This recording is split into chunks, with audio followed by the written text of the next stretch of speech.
Constellation, Last Stand Media's conversational podcast, is brought to you by you. If you want to learn how to support our podcast network, head to patreon.com/laststandmedia.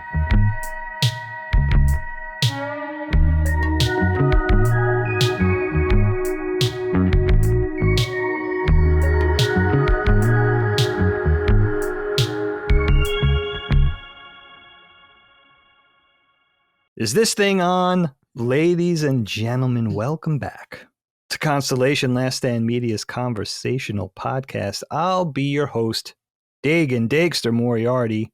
We hope you're well. Thanks for tuning in for more conversational hijinks. Get comfy, grab a snack, your favorite beverage. We've got a very special episode for you today. I was going to say, this is how I was going to bill it, guys. Featuring the combined firepower of retro rewind, but other things as well. First, I'll give you this, man. As far as I understand it, he just watched Raiders of the Lost Ark for the first time, but I guess we could still be friends. Yeah. Mr. Matty plays, everybody. What's up, Matty? Hello. Yeah, I can't explain that one. I think the top comment on my review is like I did like a spit take when you said you just watched it for the first time like 2 weeks ago. It's like, yeah, like, you know, it's not like a thing that it wasn't unavailable in my house. I loved Indiana Jones because of video game. So yeah, Matty, like, don't even try to explain this. But yeah, here I am now. Watched the whole trilogy, adored it. We'll talk about it on Rewind, but happy to be here for this lovely episode of Constellation. Everyone, please try not to hate me for my late adoption of Indiana Jones. Come on. Who could hate you? Oh, come on. Last time you said that, I almost got canceled. So let's not. Oh, yeah, I shouldn't. To me. You're like, who can hate this guy? And then the whole internet's like, bet.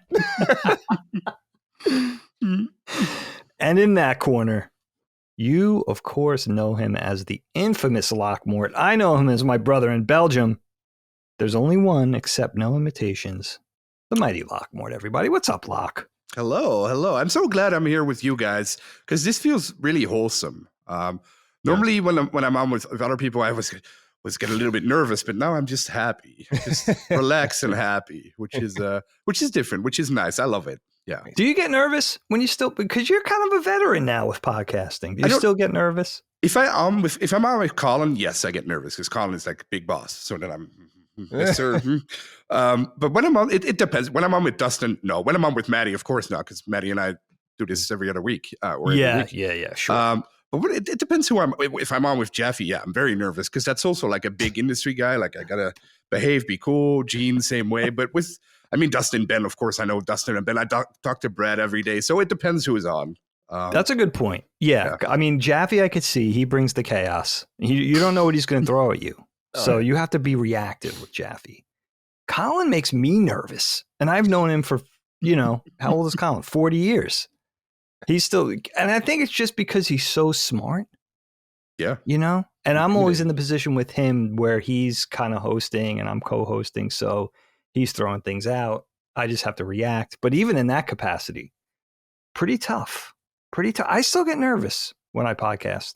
I do. I definitely have the butterflies before I record, like nearly every time. It doesn't matter who I'm doing it with, which is odd.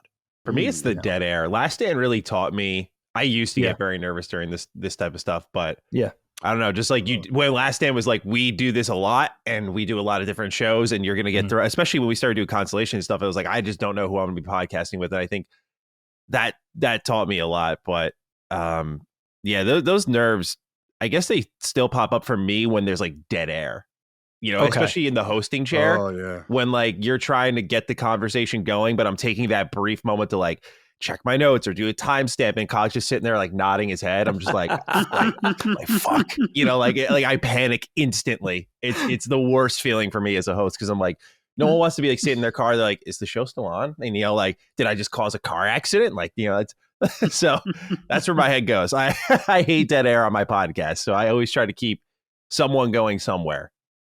So the consensus is Colin makes us all really nervous. That's the way. I don't feel nervous around Colin personally.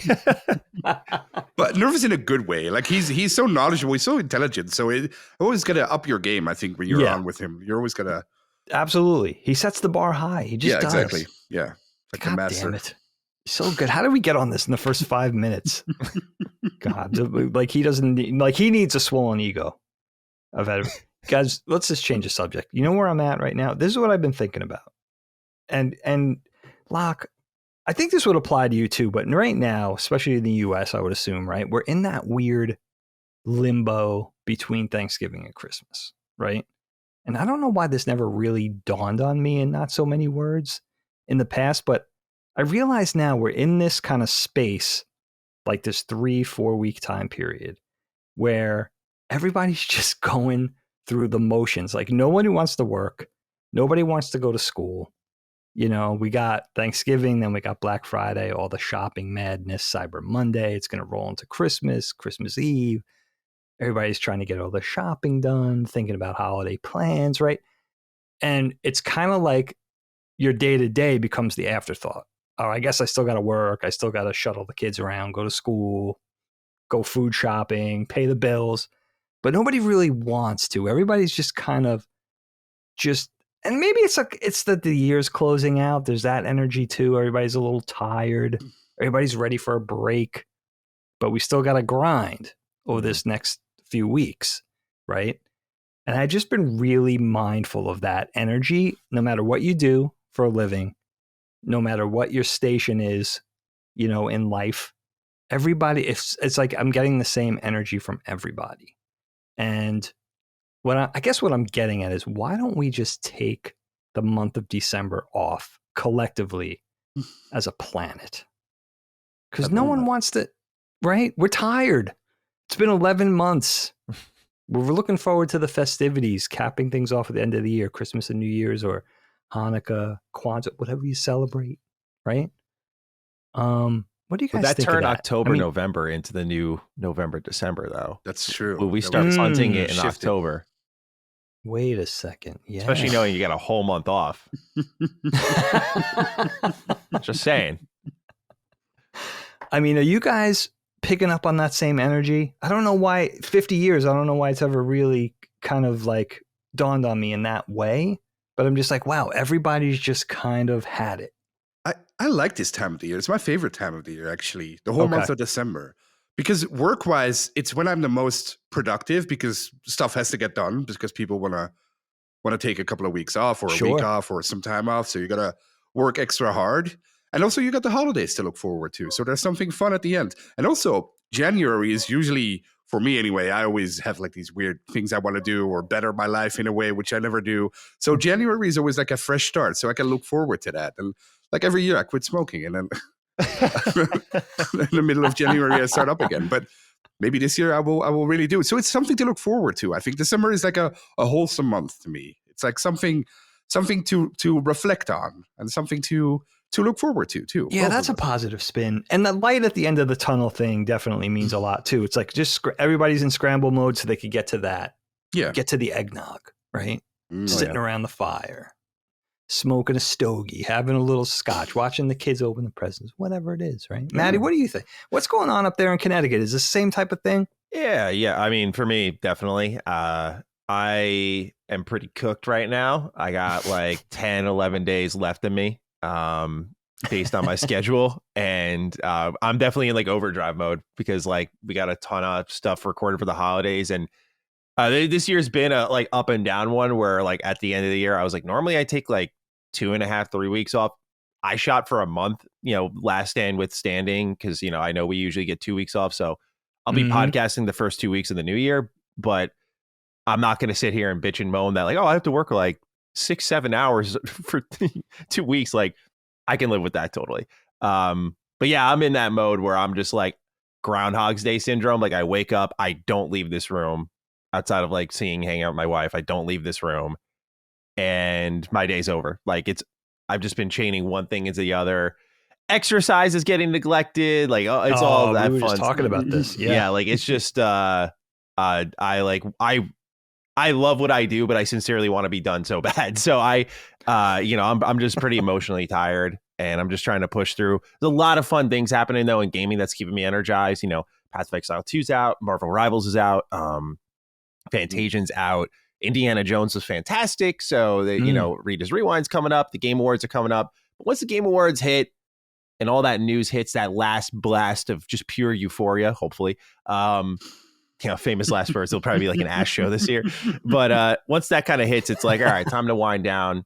For me, as someone who covers a lot of news, you get to just kind of comfortably walk away and know like not much is going to happen here, But yeah, I'm in that zone, Dake. I'm in that zone of like, I'm not punting it. I don't have that kind of bone in my body, unfortunately. I wish I did.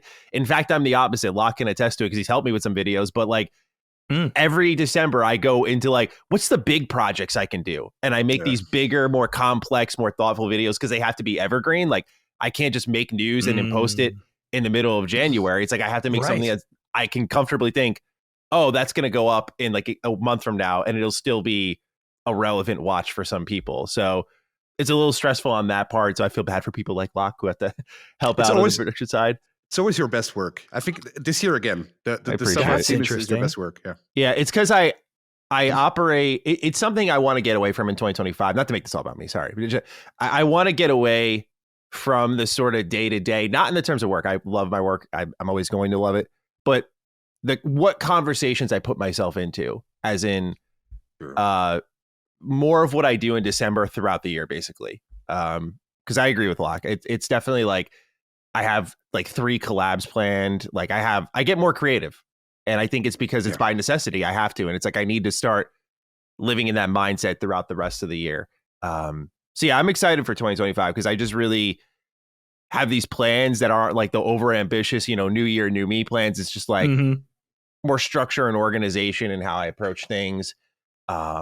But after that much needed breather, yeah, I'm definitely in the pocket right now. Just like, let's wrap up 2024, man. It's been a year. Yeah, no, what you're saying is really smart too. I'm taking some inspiration from you guys, actually. I mean, something Matty said early on that really resonated was like having like, okay, I got like 10 or 11 days left in me. But for me, I feel that same energy, but it's like I have 10 or 11 days worth of stuff. And then, but we have 17 or 18 days to go, let's say. So how am I going to kind of stretch that out, knowing I maybe have a week and a half, but I have to go 2.5. Yep. Right. So it's like, that's what, and this is maybe I was just talking to Helene about this.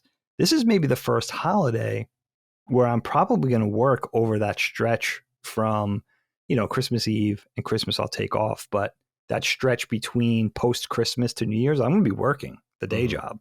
Oh. Which I kind of just said, I was cool with it because, as an animator right now with, no exaggeration, 85% of animators not working right now. It's like, yeah, sure. Like whatever you need, like type of thing, appeasement, but also just gratitude.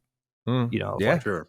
So that's going to be a different energy for me because I don't think as a dad I've ever worked over that stretch, but my kids are also older and they're just like, whatever, Dad.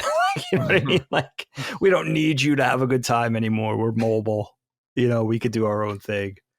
We've got to kind of hole up with the video game. My son wants to hole up with the video games. My daughter's out with her social life. So yeah, but it's I love the holidays, but it's definitely that type. It's a mad dash now. Yeah. Right.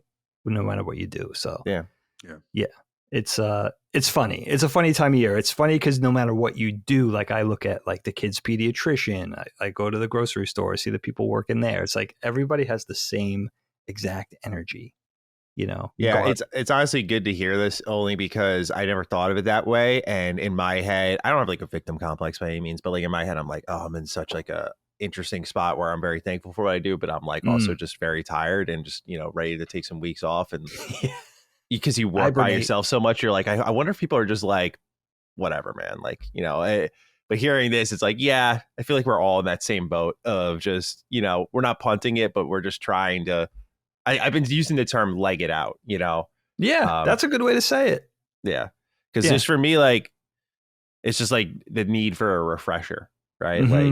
Like, that's well said. That's the big one, right? The refreshing, just like take a breath, rot away a few days maybe of just doing a whole lot of nothing. Because that's, you're overly busy when you kind of have that feeling of like there's not enough hours in the day. That's what my life has been. Like, I think I have like a good work ethic, good like dedication to my schedule, but just I have piled up so much in this last month that it's like, it's like I just don't have enough hours in every day. It's like I'm always looking for one last thing to squeeze in. I've never done more recordings at like 3 a.m. than I have in this last couple of weeks. Like, wow. Yeah. Like, it'll just like I'll maybe take a few hours to game, and then the moment will hit me like, I need to record this now. Like, I need to just get this in the stash so that we can get more stuff ready for the holidays, that sort of thing. So yeah, it has indeed been a mad dash, but it's fun. I love doing it. So yeah, there's that. And you know what? Every 365 days, we get to wipe the slate clean and start, like Matty's saying, that's the refresher. We get to refresh, reset,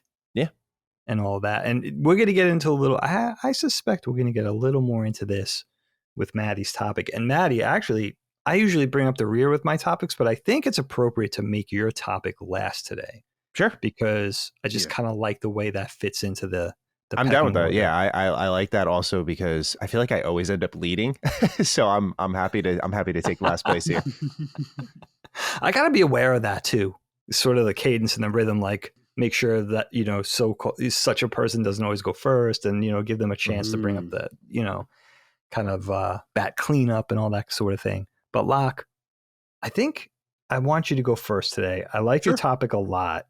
It sort of dovetails with something I've been thinking about.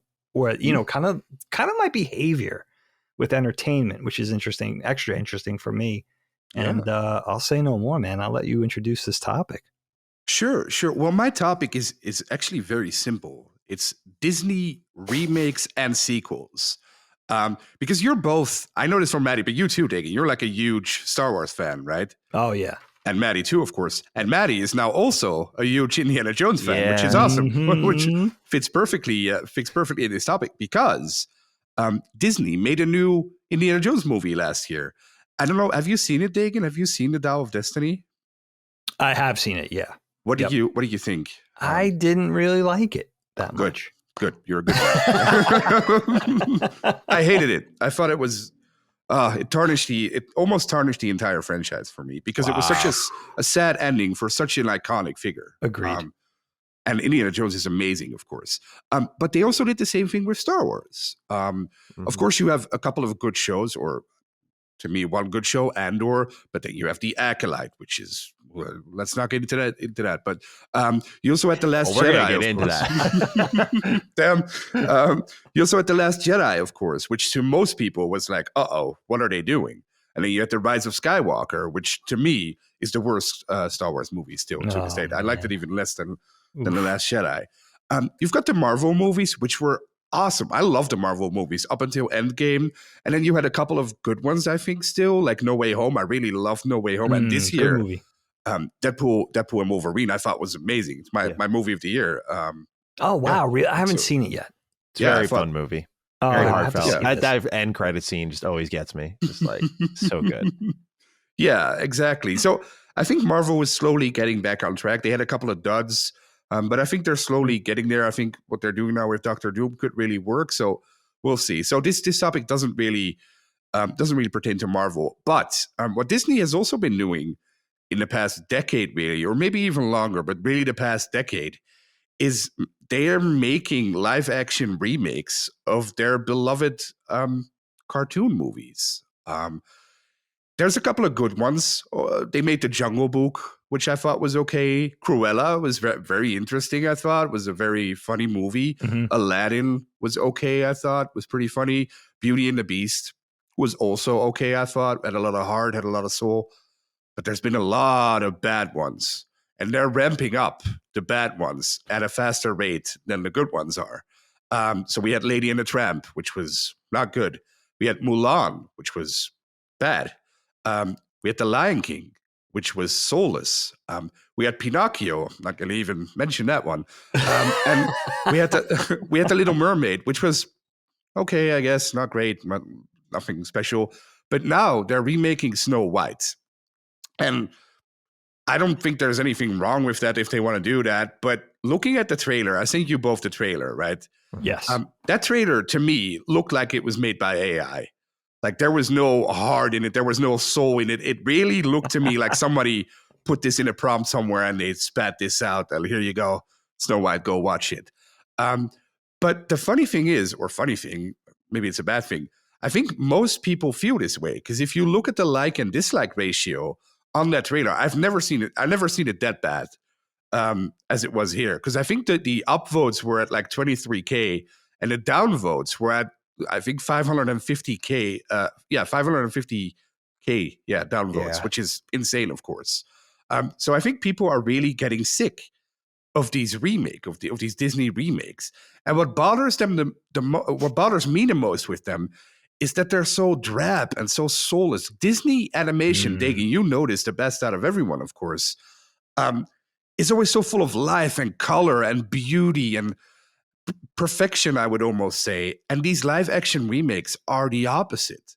Like The Lion King was so drab and soulless. Like the animals, their eyes didn't convey any emotion or any feeling. It was so weird to watch it.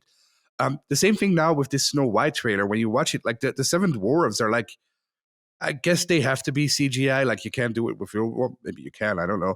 With real dwarves. That was my thing. I was like, why do you have to CG like this specific part of the movie? I don't know. I thought that was incredibly weird choice. Weird. Yeah. It is. It is weird. Yeah. So yeah, these Disney remakes and sequels, I'm sad. I'm genuinely sad about them. Of course, you also have like the whole woke and an anti-woke aspect. Personally, if a movie is good, I don't really care about that stuff. If a movie is bad because of it, I do care. Mm-hmm. But I think these movies really fail in that regard to me, is that they're so drab and soulless, which is such a shame. So I wanted to ask you guys, first of all, if you feel the same, and if not, all the better, but why not? What do you like about them?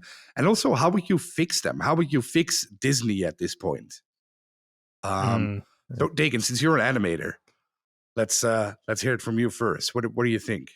I mean, yeah, this is a topic near and dear to my heart as an animator and somebody who really loves animation history, and film history, to be honest with you. I mean, first thing I get from you that I got to give you credit for is the fact that you actually watch all of these, you know what I mean? Which is kind of like putting your money where your mouth is. You're not just judging from afar. No, I haven't seen many of these remakes because I just kind of dismiss them as not for me. Sure. I think I understand Disney and others reintroducing these classic properties and modernizing them, whatever that means, for new young audiences. I get the idea of that. But with the remakes and the sequels and the prequels, I mean, the first thing I think of is, as somebody who works in the business, on the TV side, on the animation side, we're in this brave new world, this brave new entertainment world, right? Where the delivery methods are all new.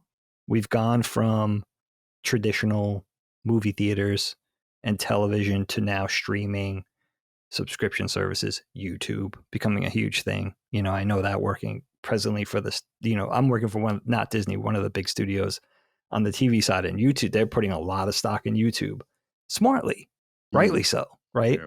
Yeah. But I think while we're doing all this as far as the distribution, I think it's also really important to update the content now as well. This is the perfect time to dream up new ideas and invent some original stories and set up these new IPs and these new properties and these new stories for future generations to grow up with.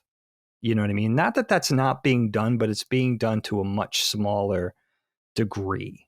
With Disney, I think it's interesting with something like Snow White. That really hits close to home for me, because if you go back to the original Snow White, when they started sort of brainstorming that film in the early 30s and were making the film in the mid 30s, and it came out in 37, the whole conceit with Snow White was, we're mastering this craft of animation.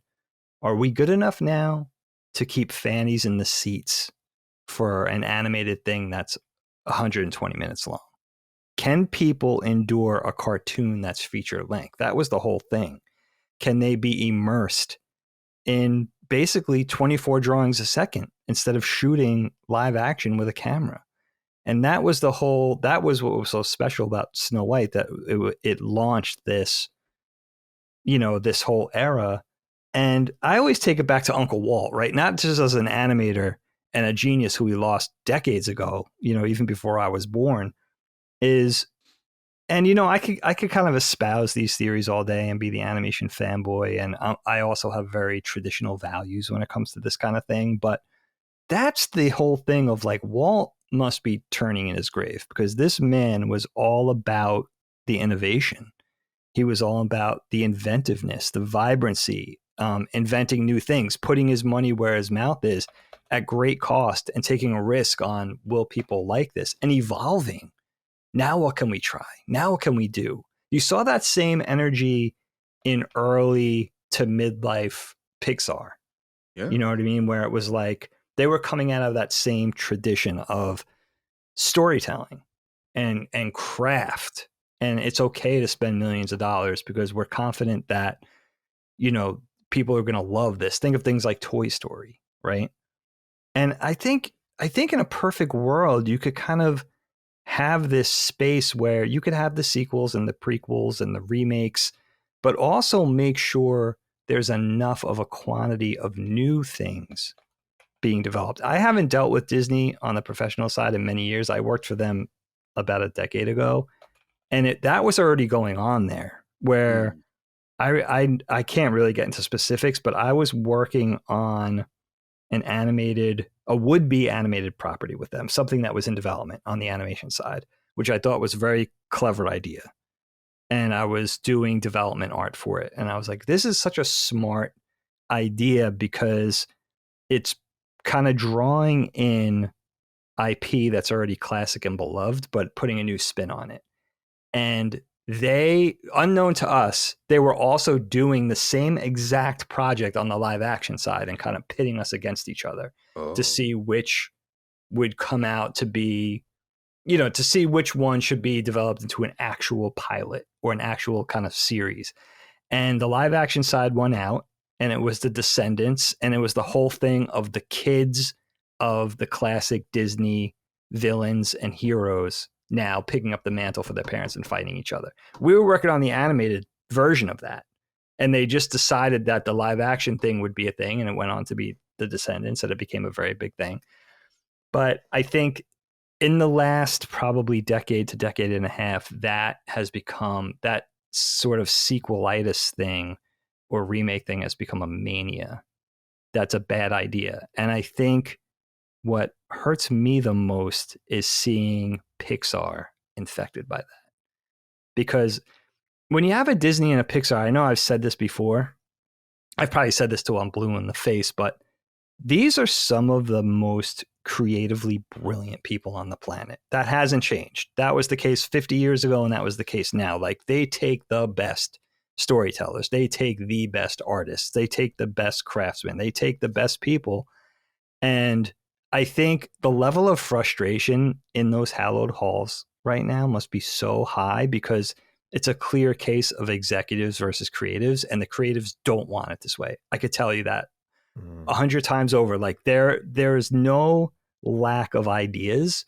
They're just being suppressed for, I hate to say it, the easy money and the sure bet, and leaning on the already beloved IP, and really kind of holding hard and fast to that risk-averse philosophy, where it's like, well, we could make millions of people already love The Lion King.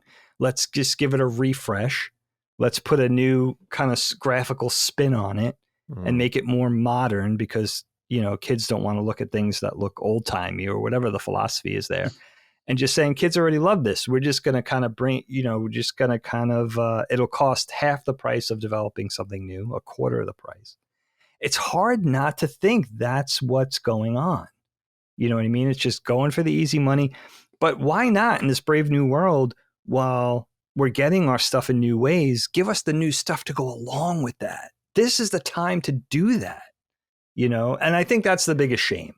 You know what I mean? I've said a lot there, but I think that's the biggest shame, is that the vision isn't there, or that so it's either a lack of vision or that vision is being suppressed for something that I think is less desirable on a creative front. Where are the new ideas? There's some, but there's not enough. And you need, like, I guess when you think of like anything memorable in entertainment, films, television, any cartoons, live action, doesn't matter. There had to be a bunch of stuff to say this is the really superior stuff, like the golden age of television, right? We think of Game of Thrones, Sopranos, Mad Men, whatever. But there had to be a bunch of other things in order for those things to be the best. You know what I mean? Now we're getting so much less, so it's less likely that we're going to find those things that match up to those, to the summit content, the peak content. And I just wonder when it's going to change. You know what I mean? They're up against a lot. We're up against a lot with AI, with the ever evolving state of technology, very difficult to keep up with. And other practical things as well. Like the economy's not great. I think it's a lot worse than we're led to believe, but, so we're up against a lot, but I do wonder when it's going to change, because I think even the average person, we're kind of like connoisseurs of film and television and video games and all that kind of thing. We're closely connected to it. We're dialed in. But I think even the average, civilian understands that this is becoming a bridge too far. And when does it stop, and how? You know what I mean? And when do we get back to those new ideas? The people at Pixar, the people at Disney, the people at Illumination and DreamWorks and A24 and the big motion, live action motion picture syndicates, they're all still brilliant. I just don't think they're allowed to do their thing. You know what I mean? I think it's largely led by the corporations, and it's largely led by the executives. And I think it needs to return back to the creator-driven stuff. I think that's when we're going to get something special again. Yeah, that makes sense. Yeah, when it comes to this subject, it's funny because I had no idea this was even being made. And I have a different approach. I think everything Dagan said is right. I was looking, and this actress, Rachel Zegler, I don't know if I'm saying her name right, kept getting brought up. And a lot of people were like making fun of her, which I feel like happens a lot with these Disney properties. Like, just someone becomes the target. And then you go and you look, you're like, did they actually do something stupid? Or did they say something stupid? Or are they just being unfairly targeted? And more times than not, I think one of Disney's biggest problems is these projects would find at least a mediocre level of success, but they hire the most inflammatory fucking people. I don't know how else to put it, dude. I'm watching these videos of the shit she says. It's like, it happens so often in entertainment that the one person can tank a whole project. It was not like that back then. But her just scoffing at like, oh, the prince is a stalker and Snow White. People were like, fuck you. Like, I don't want to watch this shit. Like, we're not doing that. It's like, okay, I'm not interested in a remake, not remaking the story, right? Like, that's where a lot of people come in, and like this weirdly combative nature between creator, whether it be just a talent on screen or someone actually making the project, animating, whatever it be, but that weird relationship that's becoming more and more combative between creator and audience is strongest with Disney, because they are so constantly on their heels trying to defend themselves that they're probably like, oh, of course you guys have a problem with this, because they keep doing the same stupid things and then hiring people who are, to their credit, extremely outspoken. But look, man, like, people are tired of that crap. When they smell that sort of shit, it's over. It's not just like and what I'm waiting for it to process in the entertainment industry is this level of like, either A, they believe this will blow over. It has not happened. When the death knell tolls, right? Like, that is it, unless you step in and do something about it. But no one has, right? No one's gotten ahead and been like, we denounce this, or we disagree with this, or that's not the case, or done any damage control. In fact, there's like 40 clips of this girl just going and making it worse. And I'm like, that's the problem to me. It's like, I'm sure Snow White would have been like, oh, whatever, dumb kids movie, not as good as the original. Take your son or your daughter or whoever out. see a little dumb movie, and that's it.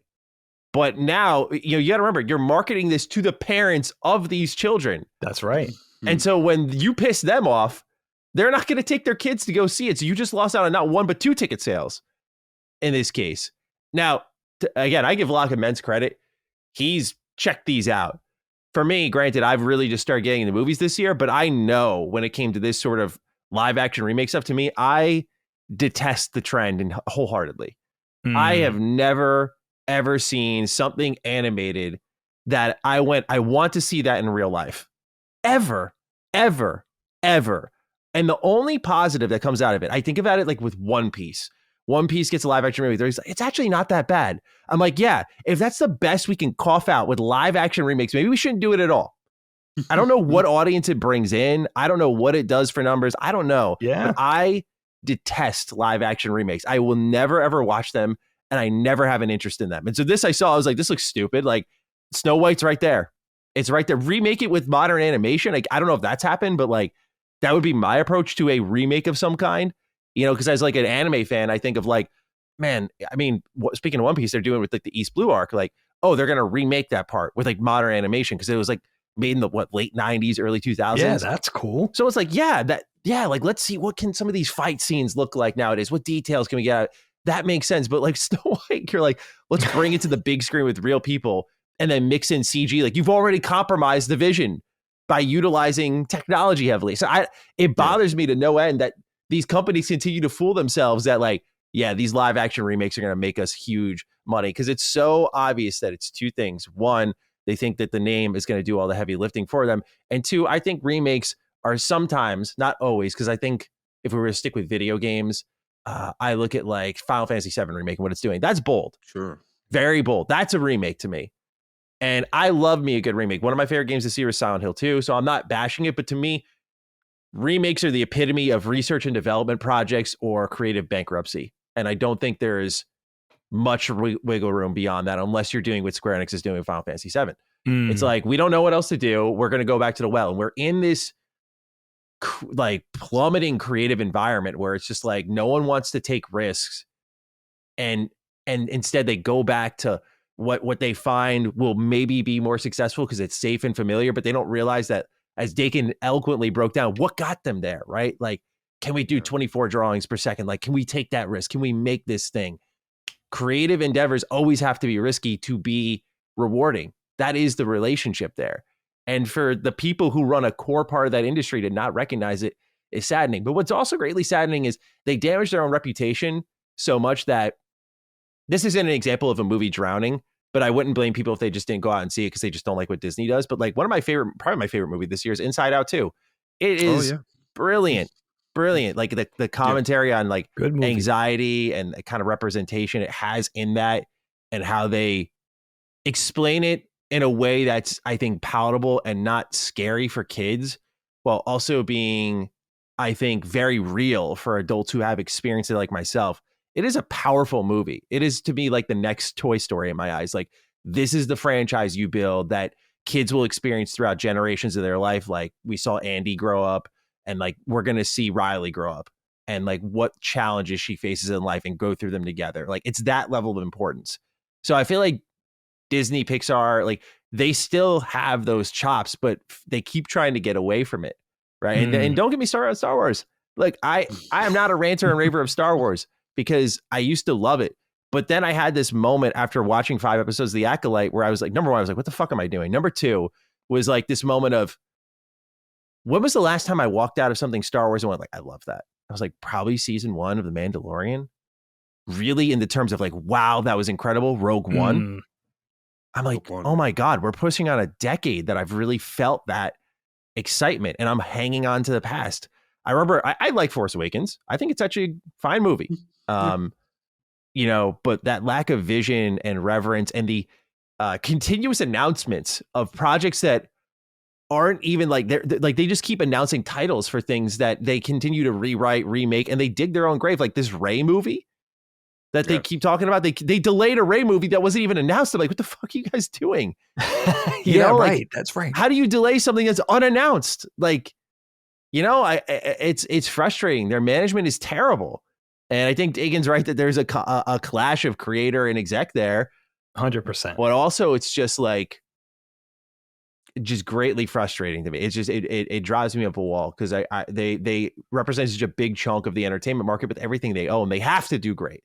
They should do great. They should lead, at least in some capacity. And I think in moments like Inside Out 2, you're like, yes, exactly. Like top movie for me, but also like it performed well in the box office, resonated with everyone. Really good movie.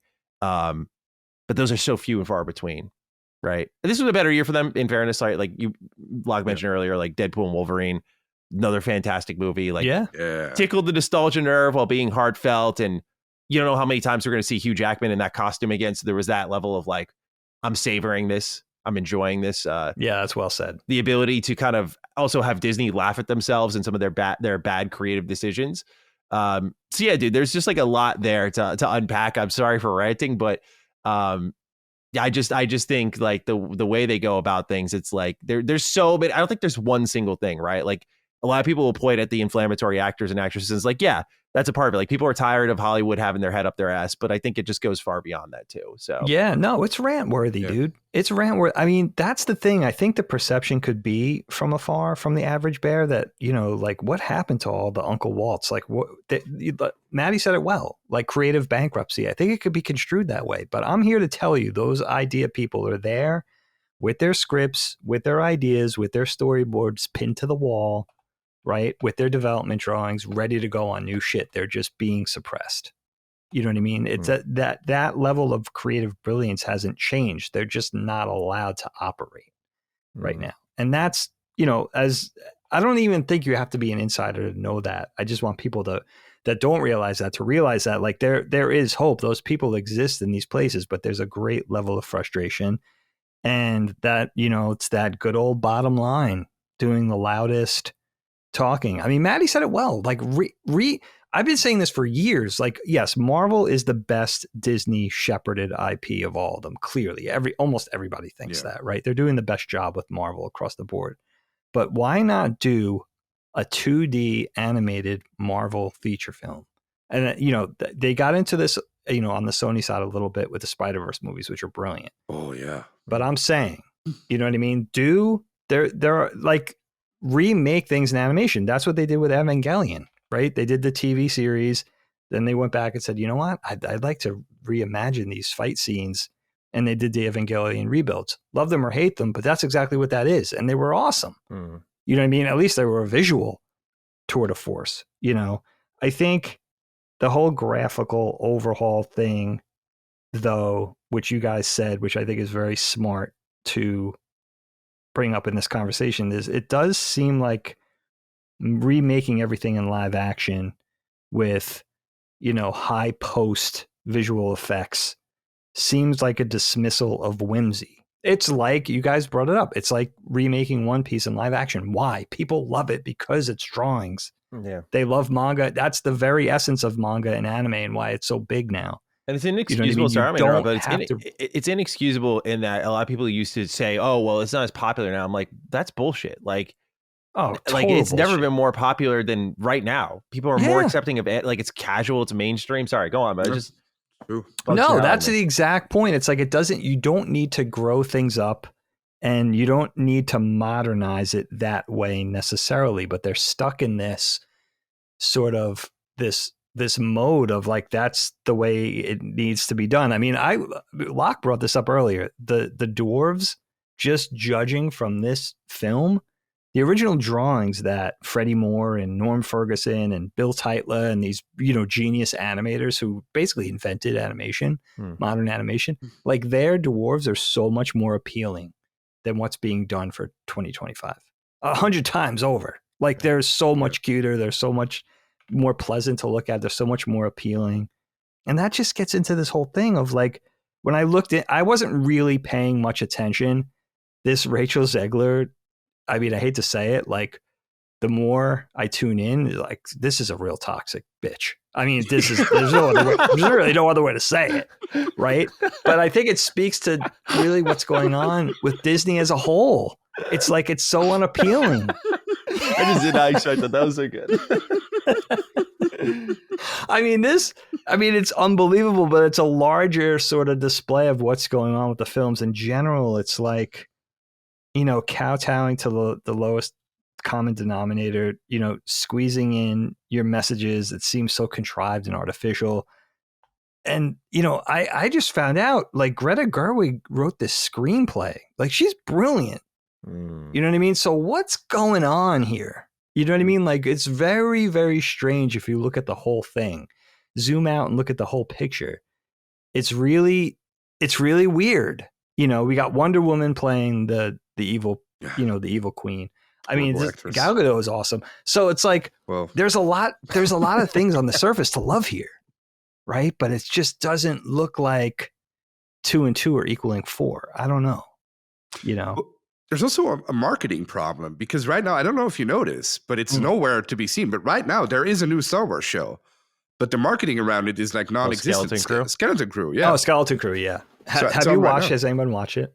I don't know anyone who's watching it, and neither have I. I didn't know it was on until I came up with this topic yesterday, and I looked at Disney Plus, and I saw it was out. Like, whoa.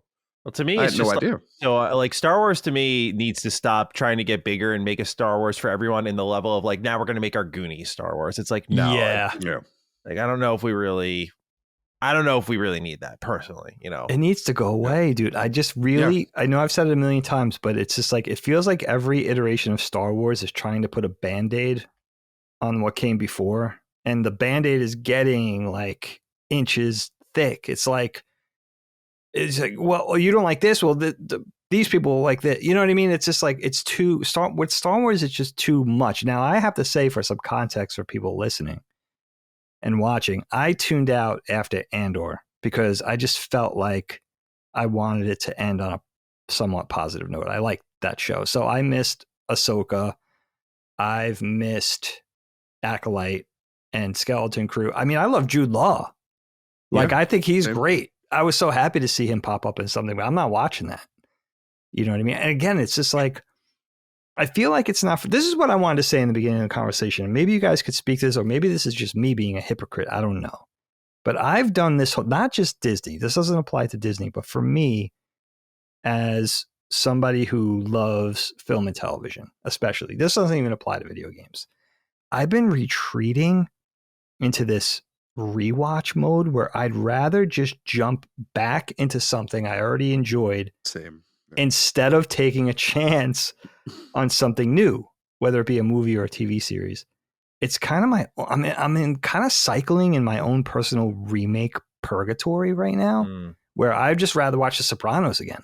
Yeah. Instead of trying something new. And I think it sounds hypocritical, but I really think it's a case of like once bitten, twice shy. Like I just don't feel like things. I know I'm very traditional and all that kind of thing, and a little conservative with the stuff I like, and I like things that are more classical.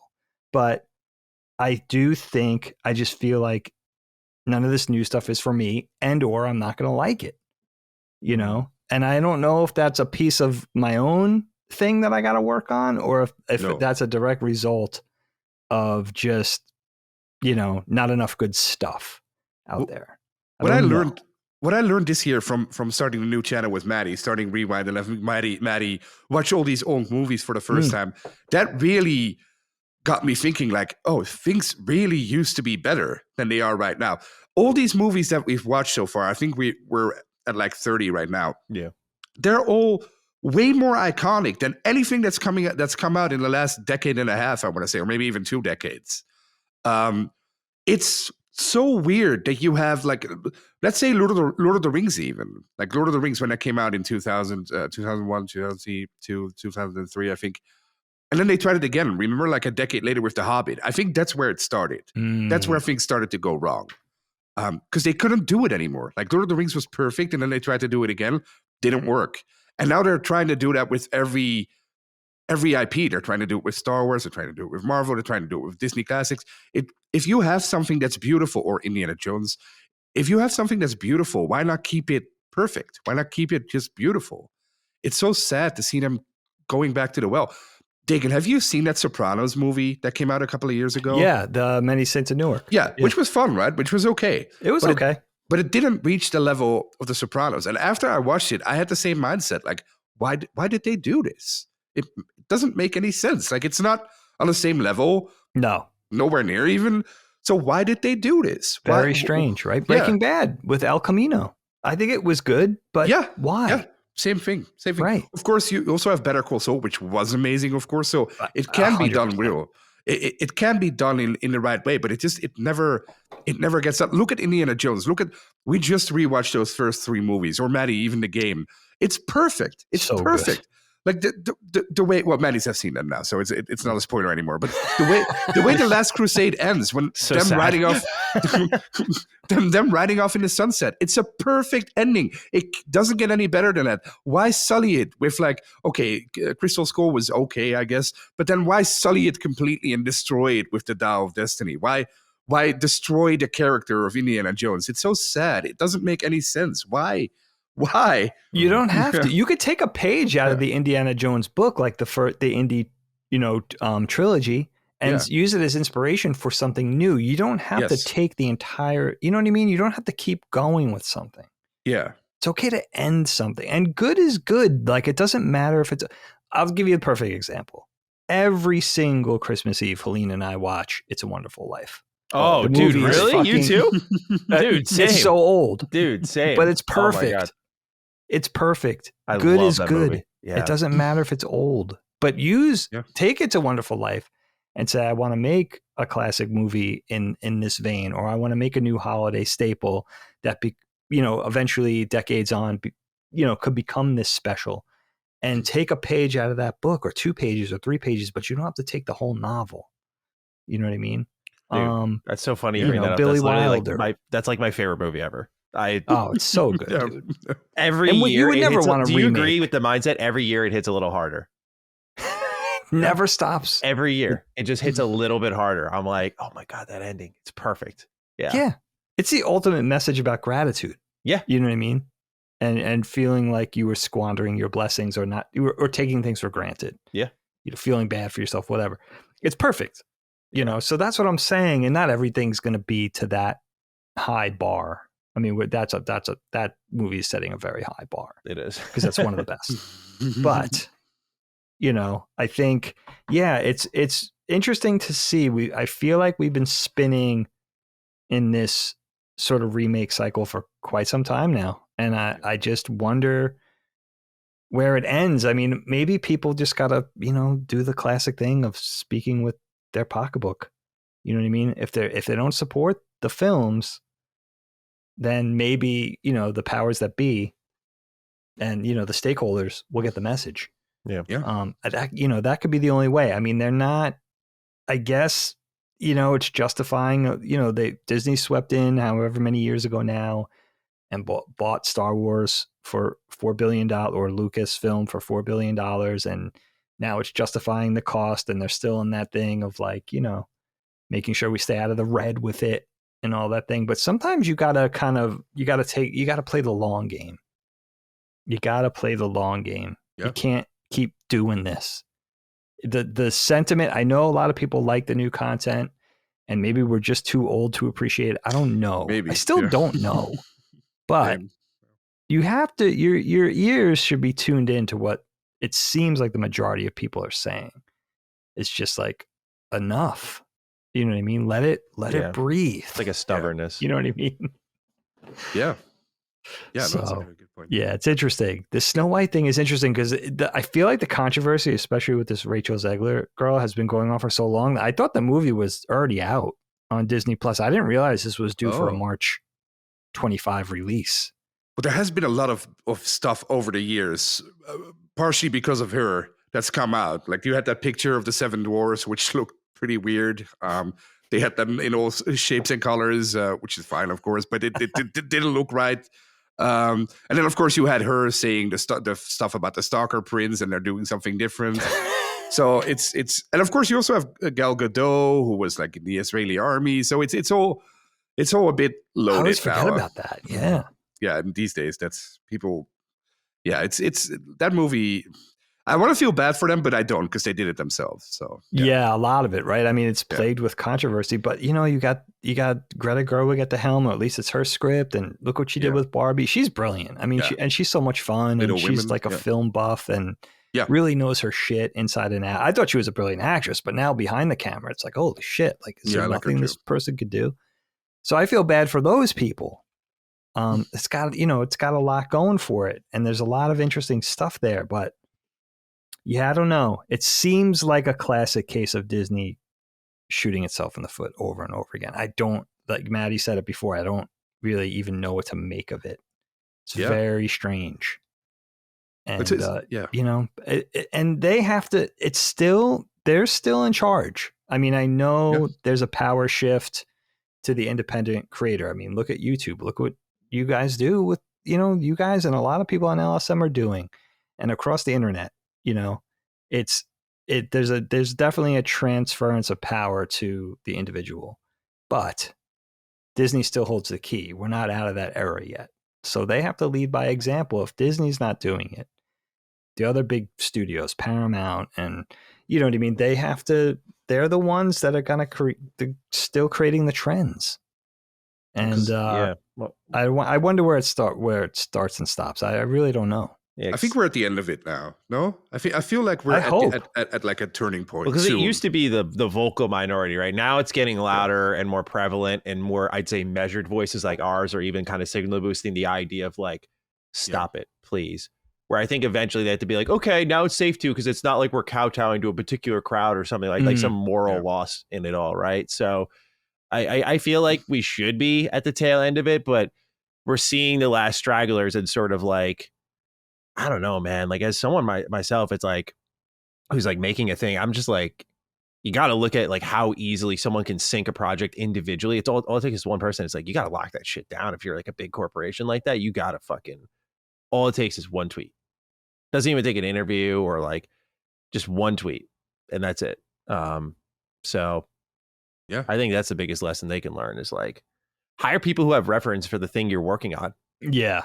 That's the weird. I think the thing with Rachel and the same thing with the Acolyte is like, these people don't give a fuck about they don't care. what they're working on. And especially with something as like widely celebrated as Star Wars, it's like you hired someone who doesn't give a fuck about Star Wars to work on like the first big screen presence for a new era of Star Wars. What sense does that fucking make? You know? Like, when have we ever seen something where it's like, I'm not a fan of that at all, and we're going to work on this storied franchise, and it worked? It makes no sense. It's a losing formula. Like, stop being your own worst enemy. These decisions seem so obvious, so easy, but I guess they're not, you know? Yeah.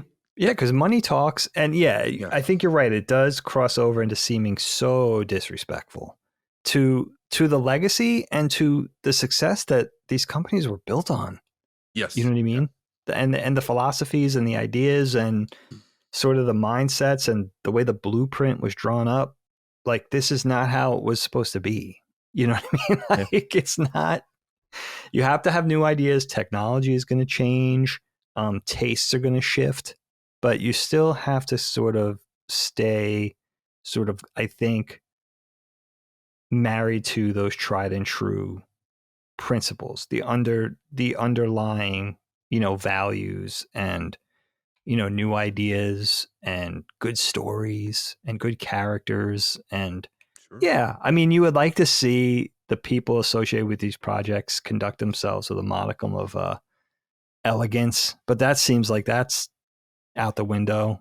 They're so, I don't know. That's a weird thing too. Like, these stars want to get on their soapbox, and sometimes it's probably, I guess sometimes I don't want to say justified, but they're doing it for the right reasons, I guess, or they think they're doing it for the right reasons. I think they're but doing it, I don't know. It's a conflict of interest. It crosses over into just, I think, getting into like unsavory behavior with people like Rachel Zegler, where it's just, I don't know offensive. if you guys grew up in a similar environment, but for me in my house, like, let's say politics, right? Like, for me, like, I knew very little about my family's political beliefs because it was just like sensitive information, right? And I feel like in a professional environment, again, this could just be me pushing my upbringing. So I could be totally wrong, but I always treat it as like, I don't need to let you know who I'm voting for or anything, especially in an environment like for me. The reason I don't get into politics heavily, unless it's like really warranted in a games conversation, is like, I'm here to do a job, man. I'm here to talk about video games with you. I'm here to inform you on a game or whatever. Like, that's my job.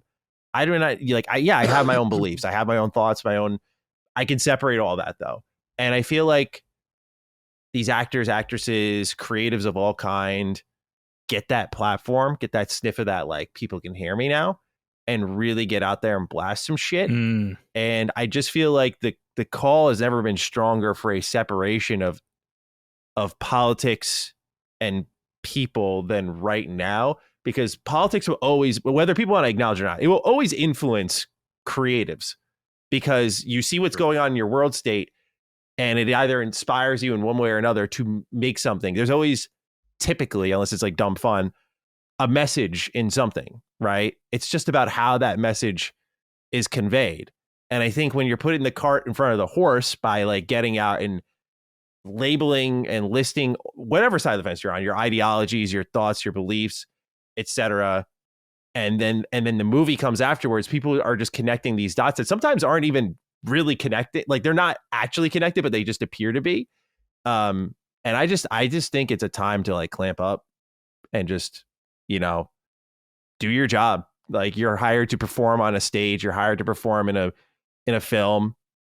Like, it's not your time to fucking talk politics. Like, I just don't know how to put it. I sound like an asshole, I guess, but like, no, I just think it's like, to be very blunt, you are hired to do a role. I don't give a fuck what you think. Like, you are an actor, actress, an animator, a programmer. I do not look to you for political insight, social insight, fucking ever, dude. Please stop kidding yourself, But I think, again, this is where like that industry has their whole head up their ass, and they think that's the case. And I think that's why people gather around like Last Stand, where, we just like, we're like, we have our own beliefs, but like, we're able to be like, hey, separation of church and state. Like, let's just talk games or let's talk movies or whatever it may be, and just have fun, because people get that input constantly. They don't want to hear it from, oh, I'm getting marketed a movie at me. And then you hear that bullshit. It's like, okay. Whatever. Yeah, then you get the political message, the bumper sticker, the lawn slide. People, I think you're right, Matty. I think generally people don't like that. You know what I mean? They don't even want to know, because I think they just want to enjoy a said actor or actress or a director, a filmmaker, a writer. They just want to enjoy their work without, getting politically invested and finding out whether they agree or disagree. And I think it's parasocial. It's weird. It's like, why create that fucking line ever? But like, if you're the actor or actress. It's also the arrogance of it. Like, they're telling you something you supposedly don't know, even though they just disagree with what you think. Like, it's not like they have the truth. Like, they just say their opinion. Yeah, you should take it from me because I'm rich and famous. I mean, it's one thing, right? I think of like somebody like Sean Penn, who gets in a rowboat in the wake of Hurricane Katrina and starts rescuing people from their rooftops. That's one thing. You know what I mean? And I'm not saying, you should talk and don't talk, put things into action. But I'm saying, like, I understand wanting to, I think when you're in a job like that and you're rich and famous and you're doing something that could be construed as very indulgent, I think there's definitely some sort of semblance of feeling like I want to do something of substance. You know what I mean? I want to do something else besides just entertain. I get that. But yeah, there's a time and place for it. And, it's a separation of church and state, isn't it? You know what I mean? A little bit like, your job is to entertain or promote, if part of your billing is, part of your, your billables is to promote the movie, then you do that. And you do it with, I don't know, there's something so charming about old Hollywood where you just never really saw that. You never saw the shit talking. You never saw the politics. Sure. They just, they did a job.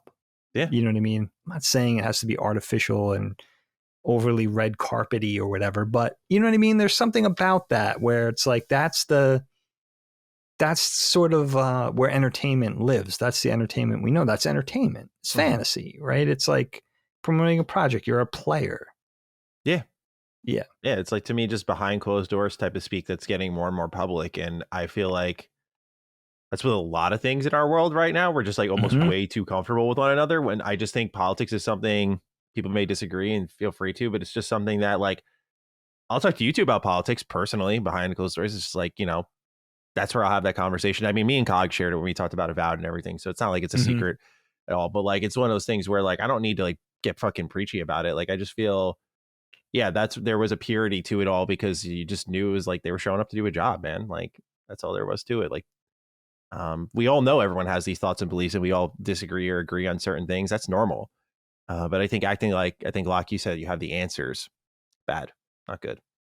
That's well put. That's really well put. And I think social media also blurs those lines now, and that separation of church and state. That's why when I see somebody who's really famous that conducts themselves, that curates it themselves, that you could see they're on the social media, they're doing the lion's share, and they conduct themselves in a certain way and behave in a certain way. I give that a lot of credit, whether it's an actor or an actress or a musician or a ball player, somebody who's really famous that has that sort of, I don't know. I always call it elegant.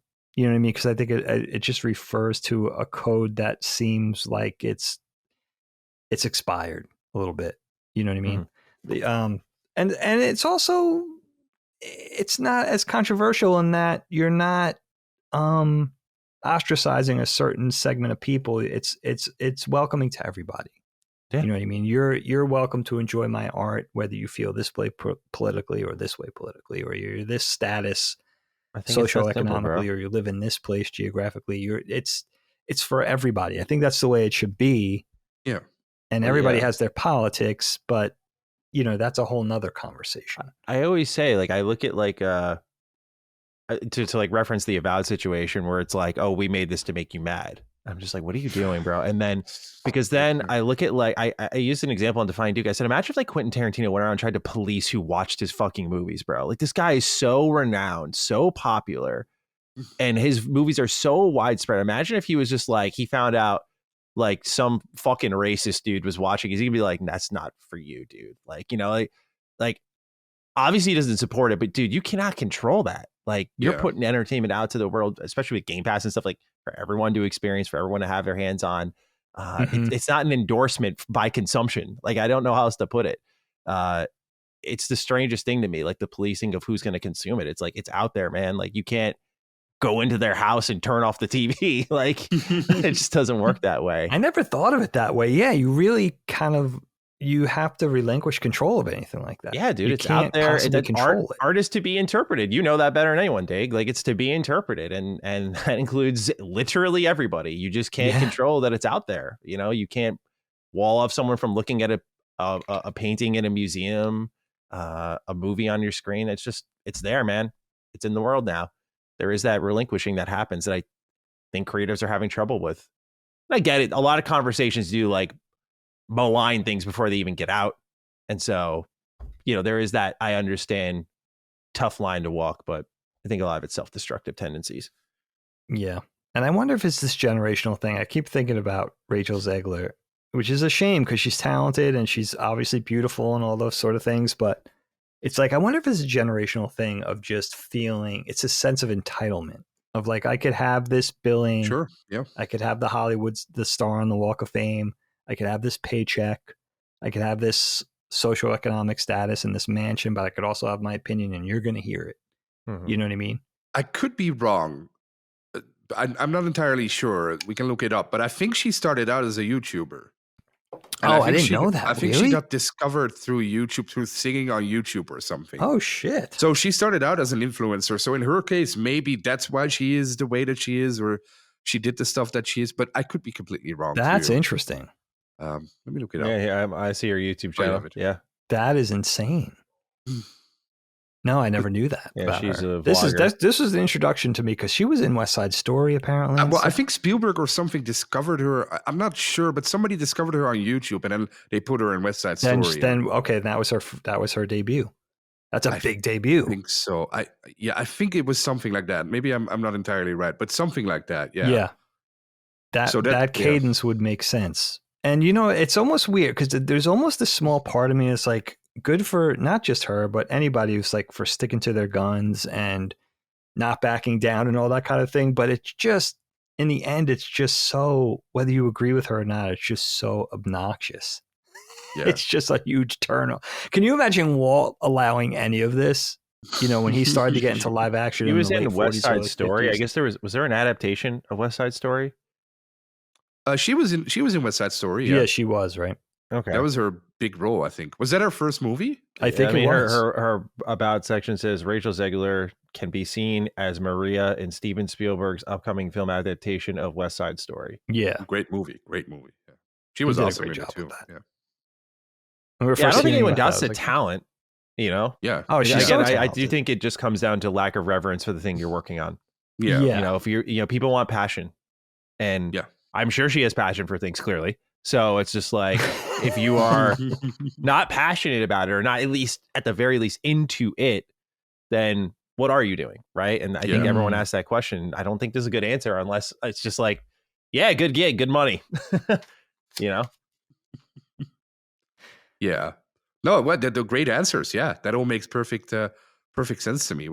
This is what I meant at the start. What a wholesome conversation. Because something like this could easily derail into, well, not shouting matches, but into less fun conversations. But I thought this was really nuanced and really calm and good points from everyone.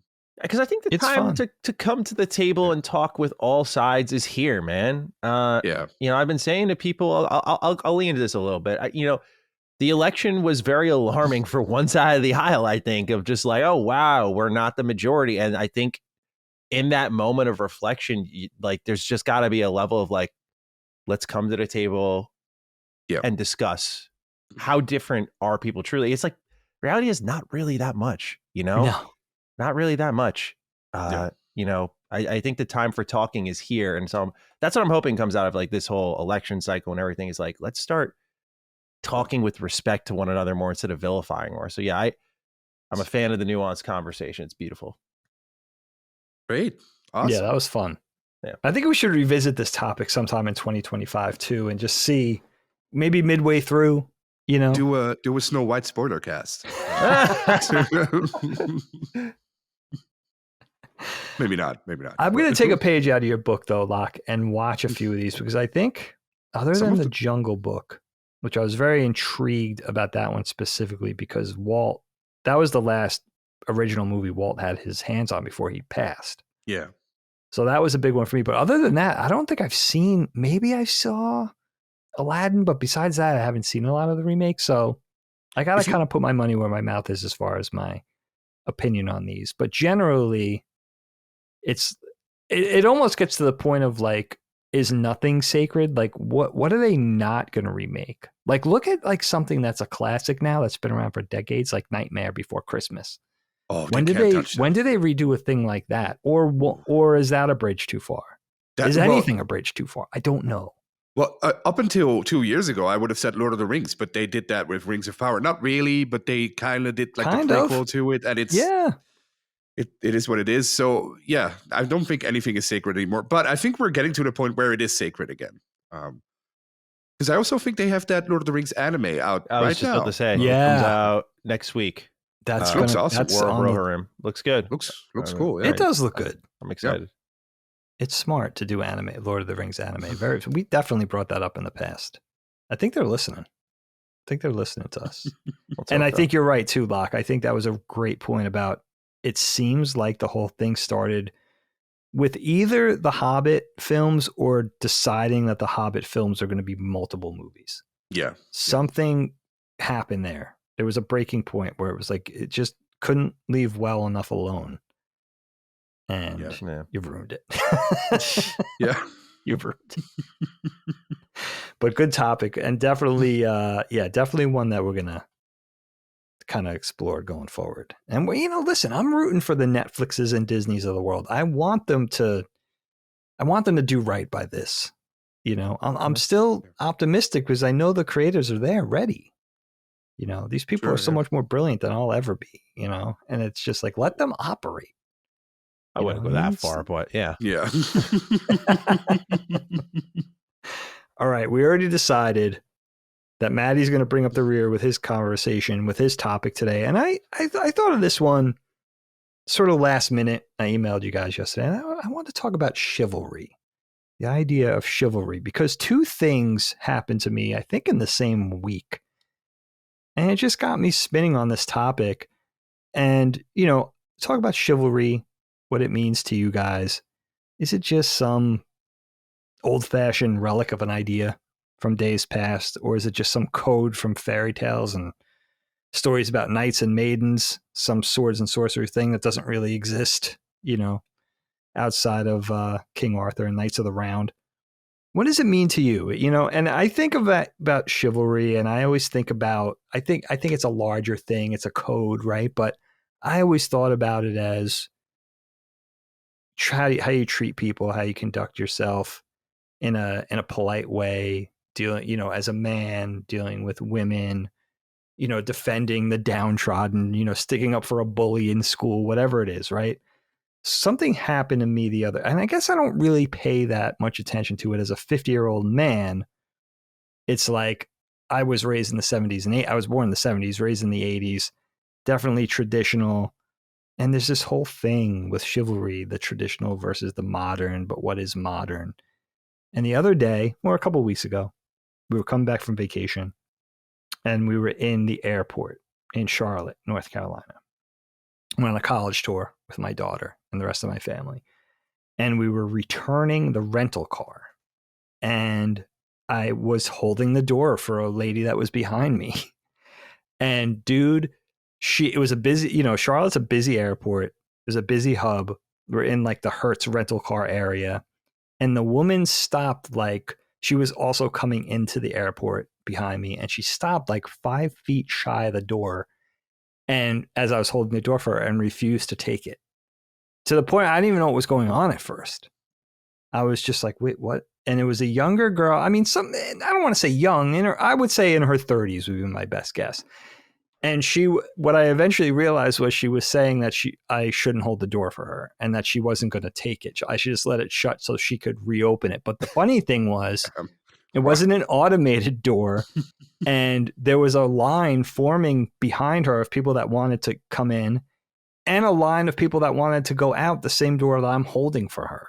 So it became this awkward thing. And when I realized it and just had to let the door go, I was so perturbed by the whole thing and so confused because that never happened to me before.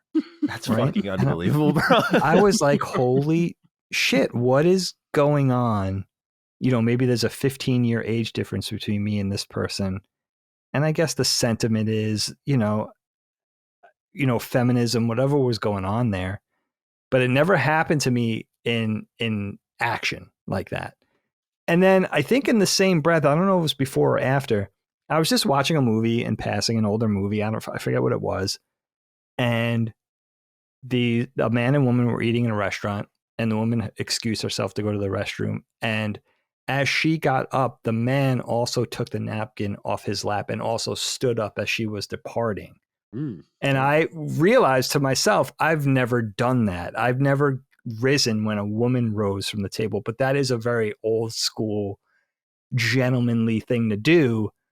And I don't think I've ever seen a man in my life do that in my 50 years. So when did that expire from the chivalric code, right? Like why did that go away, but other things like holding the door didn't go away? And I thought, I guess that my third reaction was, this would be kind of a cool thing to talk about on the podcast, see what other people's experiences are or were with this sort of thing. So, Locke, I'll go over to you for this one. Chivalry, sure. Your experiences, stories, what you think of it, and also kind of a European perspective. Maybe it's not. Maybe these things aren't global. Cigarette. Maybe they kind of change a little bit from place to place. Well, first of all, when I got your email, I thought we were going to talk about the game. So I have a few notes about the game because we're not doing that. Chivalry is a great game, by the way. Multiplayer sword game, very, very fun. I want to play the second one. I heard it's like Cog loves it. Apparently, it's really good. Awesome. Yeah, it's amazing. Yeah, I don't know the game. I think it's on console too. Well, it's just a sword game. Like you fight people in landscapes with swords and on horses. I mean, you got pole arms. I've seen the videos of people doing like rallying cries in battle. Oh yeah, like I gotta look it up. Just like really hyping everyone up and going to war. It's a crazy game. You see the Scotsman video with like the bagpipes. That's what I'm talking about. He's like, "We did it, lads!" So good. But yeah, I guess that's something else. So that's not the chivalry you were talking about. Chivalry, sometimes you hear people say chivalry doesn't exist anymore, but I think it does exist. But like you just gave a perfect example of why people say it doesn't exist anymore, because people are scared to do it these days because of that reaction that you got from that one particular person. I don't think many people react that way like that person did, but social media, or the internet, I should say, has ramped people up, myself too. We're scared to do it now. Like, whenever I always hold open a door. It doesn't matter if it's a man or a woman or a child or an elderly person, whatever. I just hold open a door for whoever's there. But if I see that it's a woman these days, I get a little bit scared. I'm like, oh, should I do this? Is this okay? Am I causing issues here? So I think social media or the internet, or maybe just the common sense of people these days, has kind of ruined chivalry in that way. That people think too hard about things that shouldn't be that hard to do. It should just be an automatic impulse to do nice things for others, basically. I remember when I was with my exes, I would always hold open the door for them, or I would pay if we go out for a restaurant or whatever. It didn't think about stuff like that. But I also went to Catholic school, very strict Catholic school. So when a person of importance enters the room, like the principal or a government official, everybody stands up. So I still have that reflex. So whenever someone important enters the room, I stand up. I'm like, oh, yep, there we go. It's what I said earlier again. If I'm on a show with Colin, I'm always like, oh, yes, okay. gotta show respect. But to me, chivalry is also about honor a little bit. And honor is very important to me. The older I get, the more important it gets to me. I think honor, or doing the right thing, is not always easy, but it's super important to stay true to yourself. And also it's like the saying, do not do unto others what you do not want others to do unto you. It's so important that you stay true to yourself and that you help others wherever you can and make their lives easier. And if you screw up or if you do something wrong, just admit to it and try to figure a way out together.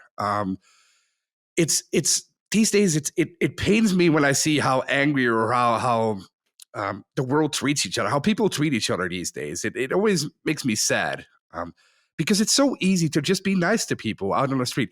Online, you can be a jerk. I'm in Discord, I'm an asshole too. Like I like fucking with people online.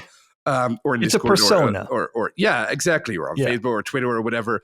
But in person, it's so important to just be nice. Like when I see someone, when I go to the store and I see someone in trouble on the street, I always go up to them. Like, are you okay? What's wrong? Can I do something? Can I help? Do you want to sit down? Do you want something to drink? Or you see, in Belgium, we don't have a huge homeless problem. We do have some of them, but in the city where I live, if I see a homeless person, we go up to them and we ask them, "Are you okay? Do you need anything?" We bring them food, we bring them water, we try to help them out. Like, and they're not drug addicts where I live, so they're actually people who have issues and who want to be helped. So you try to help them. That's why my city, in particular, doesn't really have any homeless people. Sometimes we have one or two, but we always help them out.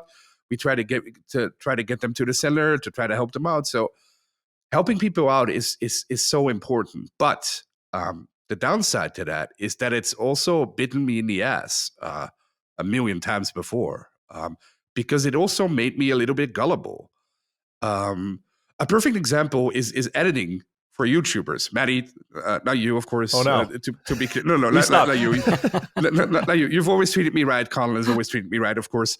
But there have been YouTubers I've worked for in the past that nobody knows about that just don't pay right, that don't pay well for the stuff you do. I have videos out there that nobody knows about with millions of views, and I got paid like $100 for them or something like that. And it's my fault because I'm an idiot, because I always think that other people have the same honor system that I have. So what I used to do before I started working for Last Night Media, Dustin really taught me this, to stand up for yourself and to negotiate. Because before, whenever I would work someone on YouTube or for other companies or stuff, and they ask me, what do you want? I just say, give me whatever you can spare. It's okay. You'll do the right thing. But people don't do the right thing. They'll screw you over. Yeah. So there's been plenty of times where I've done jobs, huge jobs. I did a project for Microsoft when I was fresh out of college, a huge commercial worldwide. It's still on YouTube. Millions of views, millions of stuff. And what I got were movie tickets. Oh, God. It's so stupid. Thinking about that. Yeah, that's because I was an idiot. Do you remember? Yeah, I got 5 movie tickets. So nice. Nice. So I gave them to my crew who was helping me out. We were all like, yeah, we made it. And then afterwards, we never heard from Microsoft, of course, again. Nice. Oh my God. Such a Microsoft. It happens to me time and time again because I'm a terrible negotiator because of the stupid honor system I have. I always think that other people will do the right thing, but other people are usually looking out for themselves, so they don't really want to do the right thing. So that's right. I get screwed over in that regard a lot of times. I think the best example of that was a decade and a half ago. I was gonna rent a house with a couple of my friends, and I was the one who found the house. I found this huge, beautiful mansion in the city where we lived. And so I took it upon me to get the deposit ready, to get everything ready for the house. And then there was this huge bedroom with like a balcony that looked out over a beautiful garden. And I figured, oh, that's perfect. I smoke. In the morning, I can sit here, drink my coffee, get a cigarette. Nice. And then I took the friends who I was going to live with to the house. And they were like, awesome. And one of my friends went to that room and said, this is mine. I was like, oh, okay, I guess this is yours. I guess he really wants it. And then when we were living there, I was stuck in this little room. I mean, it's fine. It is what it is. It's my own fault. But then he never went out on that balcony. I was like, come on, you were such a beautiful thing. So that's a stupid example because I did it myself. Every bad thing in that regard that happens to me is because of myself, because I refused or I can't stand up for myself in that regard. They should have deferred to you because you found it. Well, that's what I think. That's what I figured too. That's the honor system I was talking about. The people will do what's best at the end of the day. What you would have done. Exactly. Yeah, so, but I realize now, the older I get, since I'm 40 this year, which is so old. It's disgustingly old. Not for you, Dave, because you already have a family. You have things figured out. I'm still 20 in my mind. I'm still 20. I'm still like, oh, next week maybe I'll find a job somewhere, but which is not healthy, which is not good. But that's a different topic. But I'm 40 now, and the older I get, the more I realize, like, oh shit, I'm not handling these things right. Like you shouldn't negotiate with companies and think the company is going to help you out or the company has an honor system, because companies don't have honor systems. When I was working for the network up until 6 months ago, they constantly offered me contracts. And I was like, no, I don't need a contract. We're fine. You're not going to screw me over. And then when the time came that they have to push freelancers out, of course, I was the first to go because I didn't have a contract. Because it's always situations like this where I find myself in because of this stupid honor system that I have. So what I learned this year is that I sometimes have to circumvent that honor system or just don't listen to my inner voice. And it's starting to work. It's starting to work mostly with negotiations. Like right now, I'm out there looking for jobs here locally, and I'm trying to. I think I'm sort of succeeding in the negotiation tactics now, where I don't listen to myself, and whenever I get an offer, I call my friends and ask them. I shouldn't go for the offer, right? Like I should haggle them, right? Like, yes, don't go for the offer, because if it was just me, I would immediately say, yeah, sure, let's do it. I'll do it for free. I'll see you tomorrow at 7 a.m. But that's not how it works. So I think chivalry still exists, but it fucked over so many people over the years. Like me, not that I'm like some chivalrous person. I think I'm just a normal person. But it fucked over so many people, and it also made so many people scared to do it for other people that I kind of think it's slowly disappearing, which is sad, because I think it's just, chivalry to me is like normal human decency. And I think everyone should have that. I think everyone should have normal human decency and not be angry all the time or fight all the time. Or just be nice to people. Just be polite. Say please. Say thank you. Hold the door open. Be nice. Give a hand. Be friendly to people. And I think the world will be a better place, which it was, I think, in the 90s or 80s or 70s or 60s. Maybe not before, but yeah, that's the tricky bit, right? It's like when did this change? Is it changing? Is it still changing? I like, first of all, I'm very proud of you for having a sounding board now, because I'm bad. I was notoriously bad with that too. Like, I should have held out for more money. I agreed way too quickly. I learned that probably sometime in my 40s. So same. It took a long time. Like, you're definitely ahead of the curve, right? I definitely got more assertive and I had to do it on my own out of frustration. So it's nice that you have people to help coach you through that. You know, the other thing that Matty you say about too, chivalry. sorry. What'd you say? No, Matty. Earlier I said Dustin, but Matty too. Matty has told me the same thing. Oh, Matty see, that's good to have those people. Well, yeah, I think artists really struggle to negotiate for themselves. I obviously with like game development, I've had artists sell themselves short. Locke did me a huge favor when we started Rebound. Locke definitely gave me a really big discount for how much work I was throwing his way, and I in turn tripled the pay after the time was right. But you know, he helped me out and got one of the most important things I've ever done off the ground. So I'll always be grateful for that. You know, and I don't think people operate like I do, where I felt guilty. Like I always felt bad that Locke had to do that. Not had to. He chose to do that, and I know he was being just a really nice guy for longer than he really should have been. So I tried to make right by him. But like my illustrator that I worked with on Rebound was like, yeah, like it's whatever you want. And I'm like, my tactic has literally become, no, what do you want? And then I proceed to watch them undersell themselves, and then I give them more. That's just what I do. But I know that's not good business sense, but I think we're in an age where like artists and creatives aren't valued enough for what they put in, and they want to walk away feeling like they got a good fucking deal, dude. Like that, 100%. What energizes people more than being like, okay, feeling valued. That feeling of like, oh wow, you know, nice. Like, you know, I'm like, okay, like for a little inside baseball, like we're preparing to pitch our video game, right? To know what budget we want, I have to go around and be like, what do you want to make hourly? How many hours do you want to put in?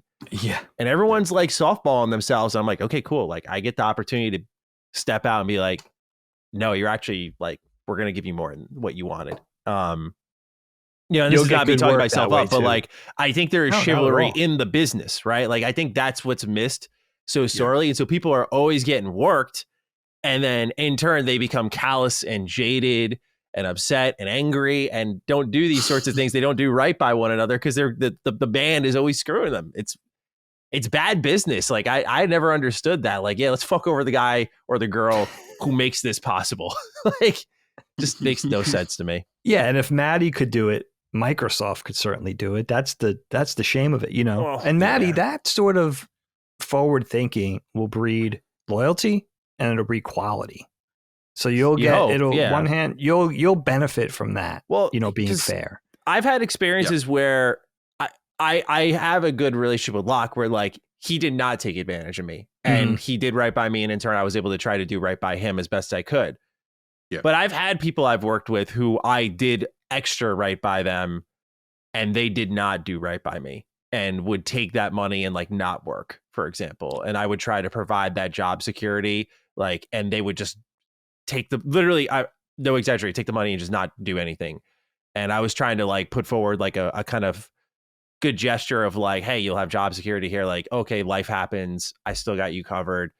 And they would kind of go with that. And that's the moment where you kind of face yourself a little bit and you're like, I'm being stupid now. I should just never do this. But it's like, no, because this is just the wrong person you did it for. Right. You know, and there's that hard line to walk. I don't want to talk like I'm a business tycoon, but there's a hard line to walk of like, when do I tighten up and be like, no, sorry? And when do you try to be chivalrous, right? Like, when do you try to be like, let's take care of you properly? Like, I think gesture, for me at least, I think that sometimes a thought or a gesture is more impactful than the actual material reward. Like, I do a bonus for my team every year. That bonus is not a lot because I'm one person. I only make so much before I'm like just going below zero. But I, again, try to do it as sort of a gesture of like, hey, happy holidays. Thank you for everything. I just try to do right by that when I can. But also, I hope that people understand like, oh, it's only like $200 or something like that. It's like not like they're going to go fucking out on vacation with it. Or it's going to help them get to something, but it's the gesture, right? Yeah. And I think that's where chivalry is as well. Sometimes it's just offering to do the nice thing, not trying to do the biggest thing. It's just the thought process in that department. But yeah, I think a lot of it comes down to the working world. Sorry, Dig, I know I completely interrupted you. Oh, not at all, dude. I mean, I wanted to go over to you anyway. I mean, going above and beyond is exactly what you're doing. And I want to go over to you, Matty. I think, first of all, hearing you have that stance as somebody who runs a business is very refreshing, because I do agree. I think artists are largely, I think they struggle with advocating for themselves. 100%. They don't want to talk themselves out of the room ever. And it's like, right. They want to do the job. They love what they do. Yeah. It's unbelievable, because I just, in my, it's hard. Like, it is, but like our team is mostly artists. And I'm like, it's like, no, like I value you the most. Like we need you the most. You know, we have like 3 writers, 1 programmer, and like 6 artists. Like, you know, it's, you know, like most of our team is artists. I'm like, no, like don't sell yourself short. Like we need you. You are the highest valued commodity, technically speaking.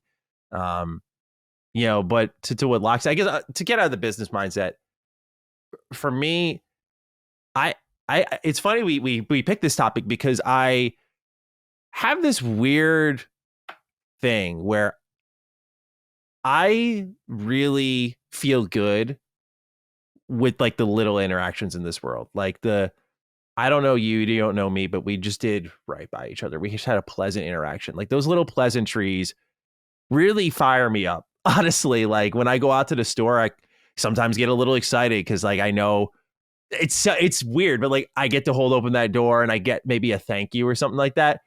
But on the offside, I'll just throw this out there. I get a little bothered when I'm like in spitting distance of the door and some dude like barrels through it and just lets this thing swing my way. I'm like, huh. It's the like, worst. You know, because to me, it's the same thing as like, like you're driving on the road, you're going the speed limit, and some dude goes into the left lane, speeds past you and goes right in front of you. I'm like, all it took was 2 seconds and you had to be an absolute fucking cockbag, but that was your decision for the day. Like I need to get there 2 seconds quicker. I need to get to the store 2 seconds quicker. You didn't hold the fucking door, right? Like it's those little things I see. I'm like, really? You know, it doesn't bother me to the point where my days ruined. I'm like, I was like, you're an asshole. You know, like that's what literally goes through my head. I think holding the door is like the most basic bare minimum level of what's it called? Of chivalry.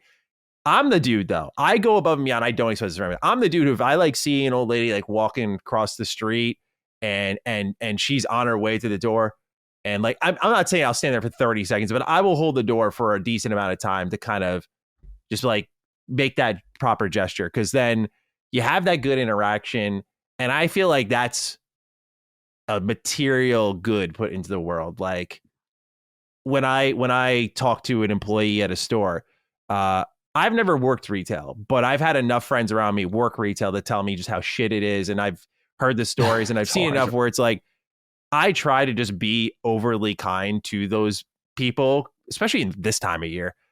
Cause I'm just like, I hope that they just walk away. They're like, man, I wish more people were like that. Or like, man, that was really nice. Or like, maybe they want to be nicer to someone else because of that. Like, I don't know. I'm not acting like I'm a kiss ass. Certainly people have heard me on podcasts, mouth off constantly, but I just think like, vilifying your common man is the most ridiculous thing that society is trying to normalize. And I just feel like just general pleasantries like that go a really long way, you know, in relationships, you know, of course, with like the rise of feminism and like strong, independent women, like I get all of that. I just tell people, I'm like, it doesn't hurt to offer, like, as in my rule of thumb before I met Laylee and into meeting Laylee and still to this day, like I always offer to pay. Right. And like now Laylee and I are at the point we're married and everything. Sometimes she'll want to cover dinner. And that's like, I'm like, that's fine. Like, I almost do feel like there's a fragile ego and like, no, I'm the man. I have to pay for this. It's like, no, like she can pay for the meal sometimes. But like when you're dating, when you're first meeting, when you're first getting to know each other, that first few years until you put the ring on it, like, dude, you should be offering to pay at the very, very minimum. You should be opening that door. You should be opening the car door, that sort of stuff. I'm not perfect with it. Like, I sometimes try to surprise Laylee with flowers. I know she really likes it, but I don't feel like I do it often enough, you know? So there's like places I feel I can improve in the surprise factor. Like, you know, those things are kind of expected and she's very grateful for them. But and part of the fun is like, you know, what can I do to wow her? Right. I feel like keeping that alive in a relationship is really good. It's really important for, I think, the long-term health of it. But that's crazy that you, Dig, held a door open for someone and they got offended by it. Because I couldn't believe it. I would be so gun shy now for months. Yeah, I don't blame you. I would just say keep getting out there holding that door, man. But not gonna stop. Yeah, I can't stop. Yeah, I just feel like we need more door holders out there. Like if you're listening and you're not a door holder, you need to hold that door. Like you just take that extra 3 seconds out of your day. It's the same thing I say with people who speed. I'm like, when you calculate, for those of you who fucking speed, you pedal to the metal, maybe you're listening to this podcast right now, you're flooring it, check your speedometer. You might get there 2 minutes early. Is 2 minutes early really worth it for endangering yourself and others? Like, is it really 120 seconds? Does that really do anything for anyone? It doesn't. You know the answer. You know the answer. But people will be people, and that's okay. But yeah, I don't think chivalry is dead. I think a lot of us consume too much social media. The best example is you go on Twitter. Oh my God, the world's on fucking fire, dude. Like the election happened. Oh my God. And I go to like ShopRite and literally like everyone's just living their life. Things are normal. Yeah. Like there's a reason why the term like touch grass is incredibly relevant. Cause it's like, dude, just go outside. I love that. Go outside. It's two different worlds. Yeah. But it seriously is. And that's why I think people think all these things. They think what they see online replicates what is in the real world. And it's because it's magnified. You see one moment, and often, a lot of times that moment is like out of context. You don't know the backstory. You don't know anything about it. You just see someone doing something and you're like, everyone's like that, man. Everyone. And I get like, by the way, guilty as charged where I see it, like a human reaction is like, why the fuck would they do that? Or something like that. Right. But I mean, social media has normalized so many things, like that CEO who got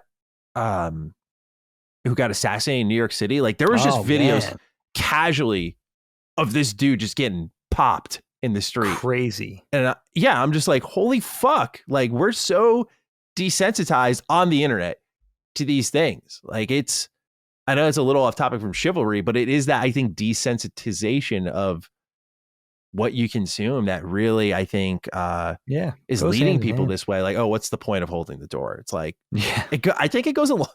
I don't know. I'm old fashioned in that way. I think it goes a longer way than people realize. I think those basic bare minimum pleasantries, you don't know what kind of, I just always operate on this level. You don't know what kind of day someone's having. You just don't. That's right. Like and I think true. If you think that way, not that I have all the answers, but if you think that way, I think it'll just lead you to some great moments. Like you just don't know. Like again, like when that individual is not working and taking my money, it's like I don't know what they're actually going through day to day. What's happening in their head? I have every right to be pissed and teed off, but I just feel I have never had a moment in my life where I regretted my kindness long term. I've never had that moment where I'm like that. I shouldn't be like this anymore. I'm certainly not a perfect person. I do not want to sell that idea, but I've never had a moment where I felt like, that benevolent behavior is not something I should have as part of my character. I hope more people adopt that spirit because I just think that it's not even the big things. You don't have to go out, donate your time or your money. I just think you have to just basic pleasantries. Just be kinder to your fellow man or woman. I love that, Matty. I mean, if I stop like this being gun shy now that this girl in North Carolina did that, I mean, if I changed my behavior and went against sort of my inner fabric, it would just leave a void. You know what I mean? Like I would feel like inherently like it wasn't right. I mean, I would love to pick this person's brain because I mean, what she maybe doesn't realize is I would have held that door for any person, any age, any gender.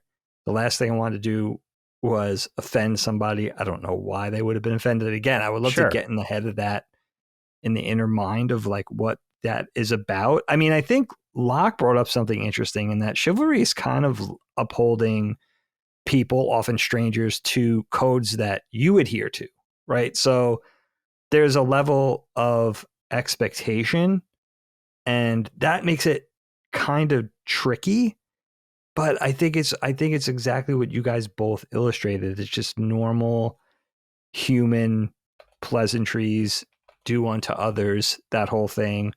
And it's not going to be like to cartoony levels. Like I'm probably not going to throw a handkerchief over the puddle for the damsel to walk across, right? I'm probably not going to challenge you to lay out duel. in a puddle yourself, let her step right on your chest.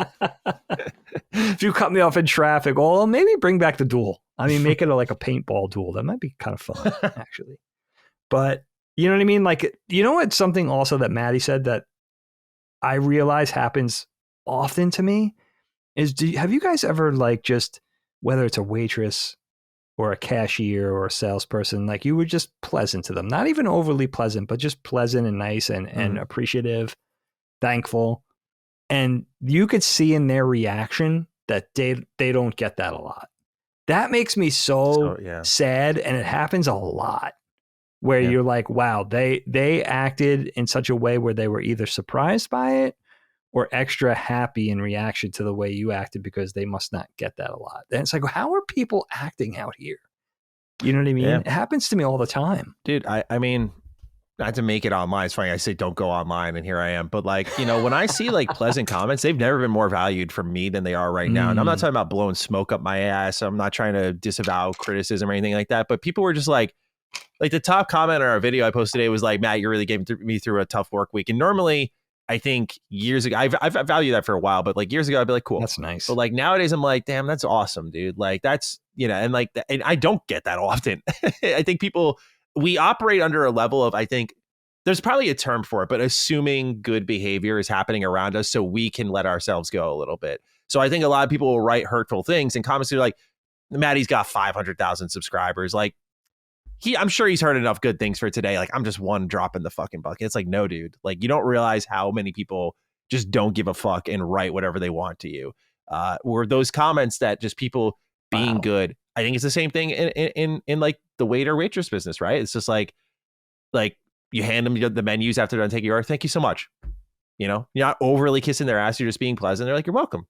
They're probably like walking away like, holy fuck.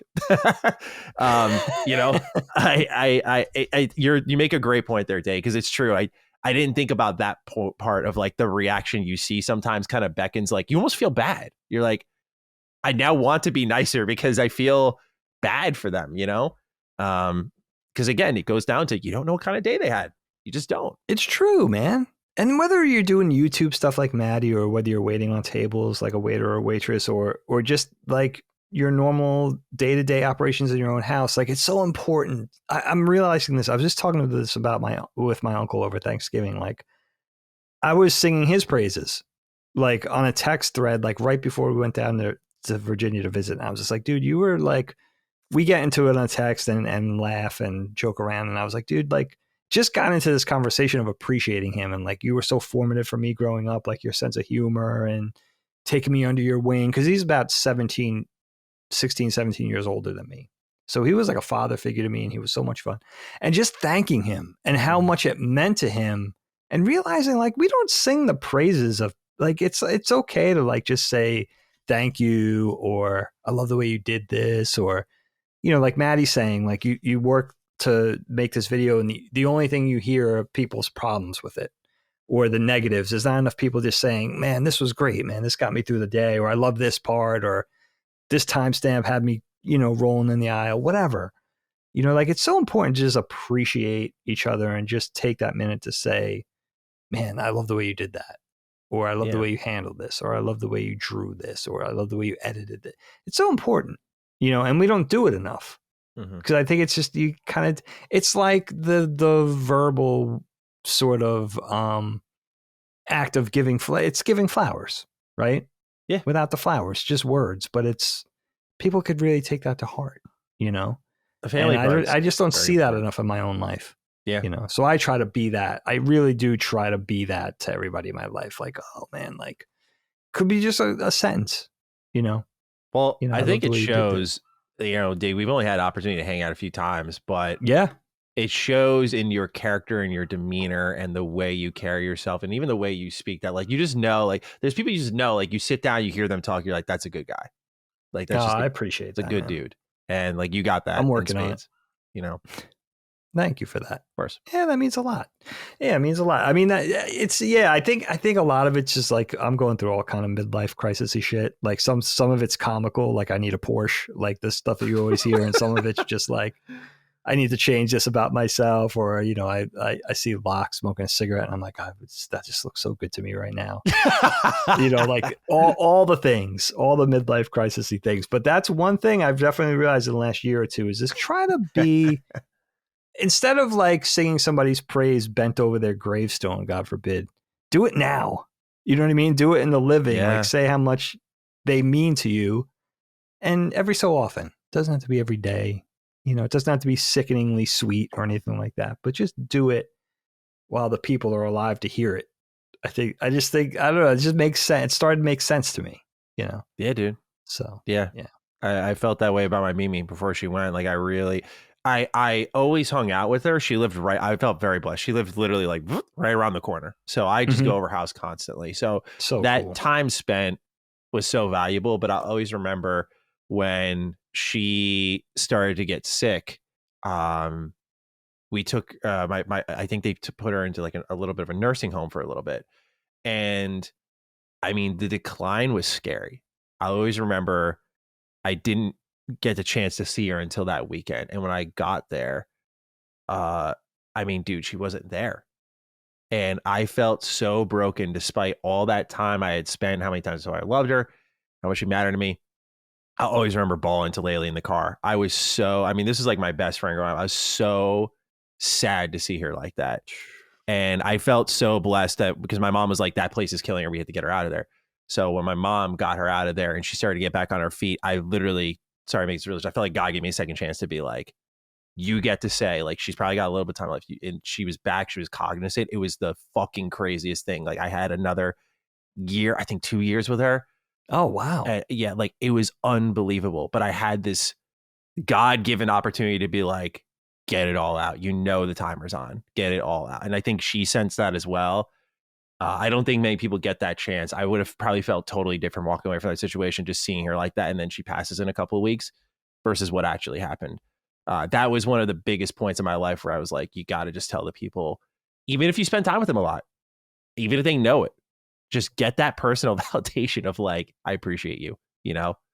That's like, I think I did it to you, Locke. Like, I think we were like, it just, I always use it to the point where I think it may lose its meaning, but like Locke was like, yeah, dude, like the holiday visitor job. I was like, I appreciate you, man. Like, I was just like, yeah, I don't know. I just tried. I feel like it has to become common in my eyes. Ever since that moment, I was like, I have to let people know that they matter, you know? There's a lot of wisdom in that, Matty, because that you took away, that was a learning moment. You know, where you're like, I'm never going to squander that opportunity. You know, thank God I have this. You know, I mean, in essence, it's a second chance, kind of. Yeah, it was in the face of someone who like literally did spend that time, carved out that time, was there, visited frequently, not just to hang out, but like, I need help. Can you just like, dude, I like, you know, she got to a point where she couldn't even take the trash down. She had emphysema, so she couldn't take the trash down a flight of stairs. Like, I'd literally just come over to take the trash down for her, you know, just little things like that. You know, and so as someone who had that opportunity, the biggest reflection was like, I gave her a lot of time and I know technically I would have no regrets. But if I felt that, then I need to commit more to all the relationships in my life to have those more meaningful conversations that share that love with the people who matter and close some doors, frankly, like for the people who don't matter. You know, you can only have an open heart for so many people. But that was huge for me because it was like, I think most people operate in a comfort level of like when that person goes, yeah, I've spent enough time, but it's like, I thought I did. And then when that moment slapped me in the face, I was like, I know I spent time, but like, I feel like I still have so much left to say. And maybe you'll never feel like you have said enough, you know?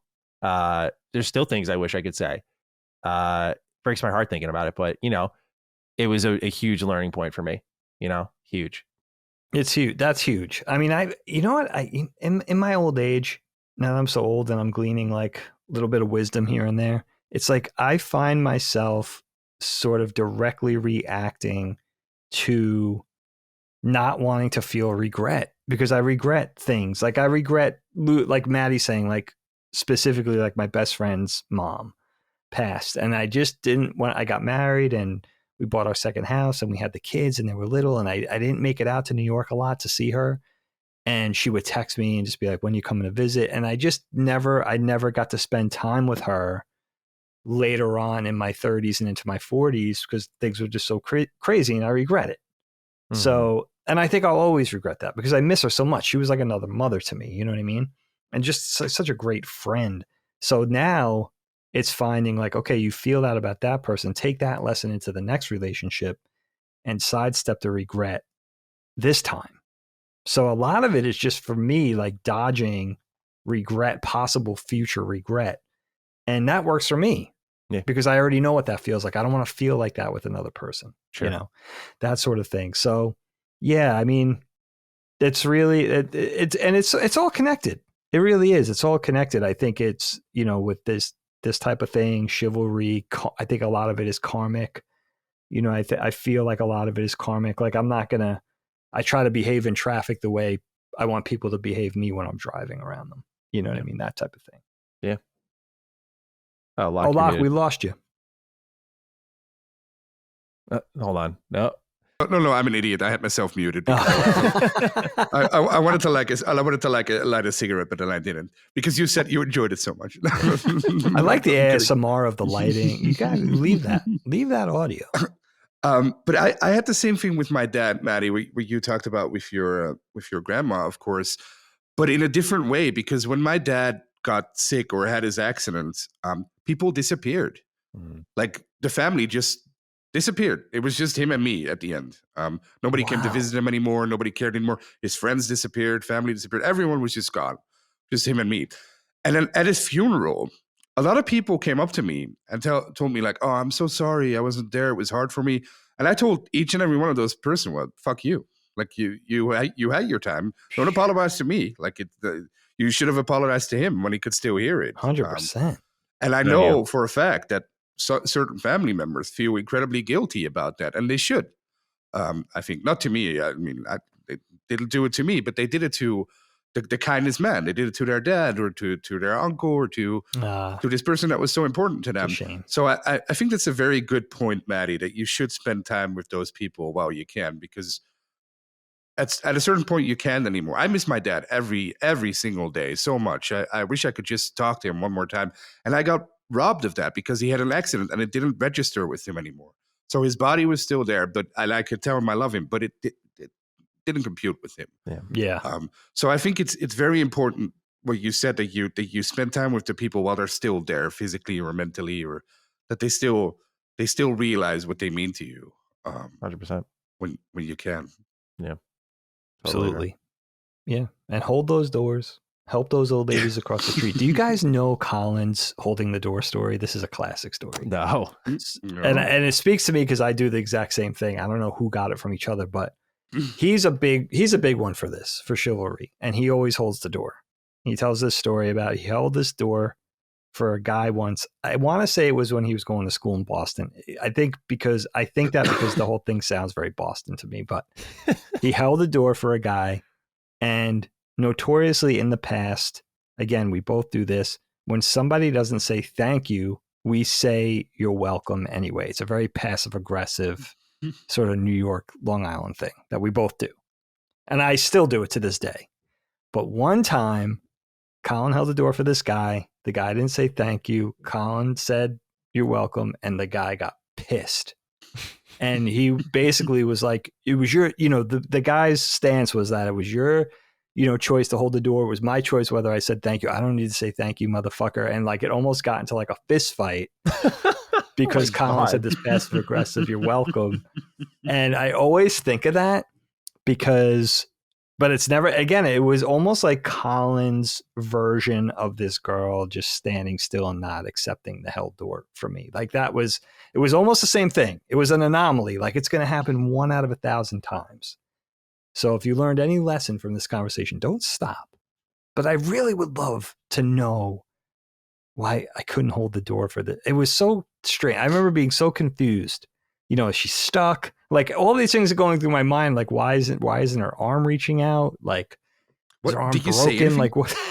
Did you say anything to her afterwards, or did you just? I didn't know what to say. I honestly didn't know what to say. I think it turned into being a little bit of like realizing like there was like a bottleneck being created on both sides of the door. Like people were trying to get in. Like it lasted that long. I don't want to exaggerate, but maybe 10 seconds ish, where she did everything short of folded her arms.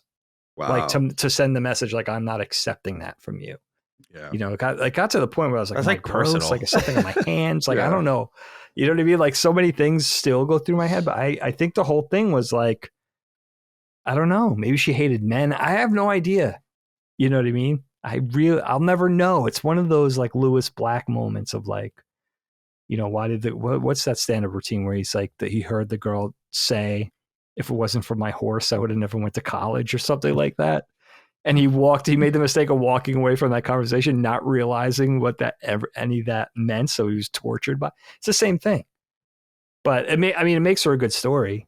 It does. I mean, can you imagine like what was in that lady? It makes you wonder about your own personal beliefs. And I'm like, do I not care enough about certain things? Like I would never just, even if that like was to my core, like I'm deeply feminist and that is like something that I value strongly just by nature of like, oh, there are people around me being held up. There's people like on the other side being held up. I'm kind of being rude to this gentleman who's just trying to do something to me. Like, all right, like I can just whatever. But to make a scene out of it, right?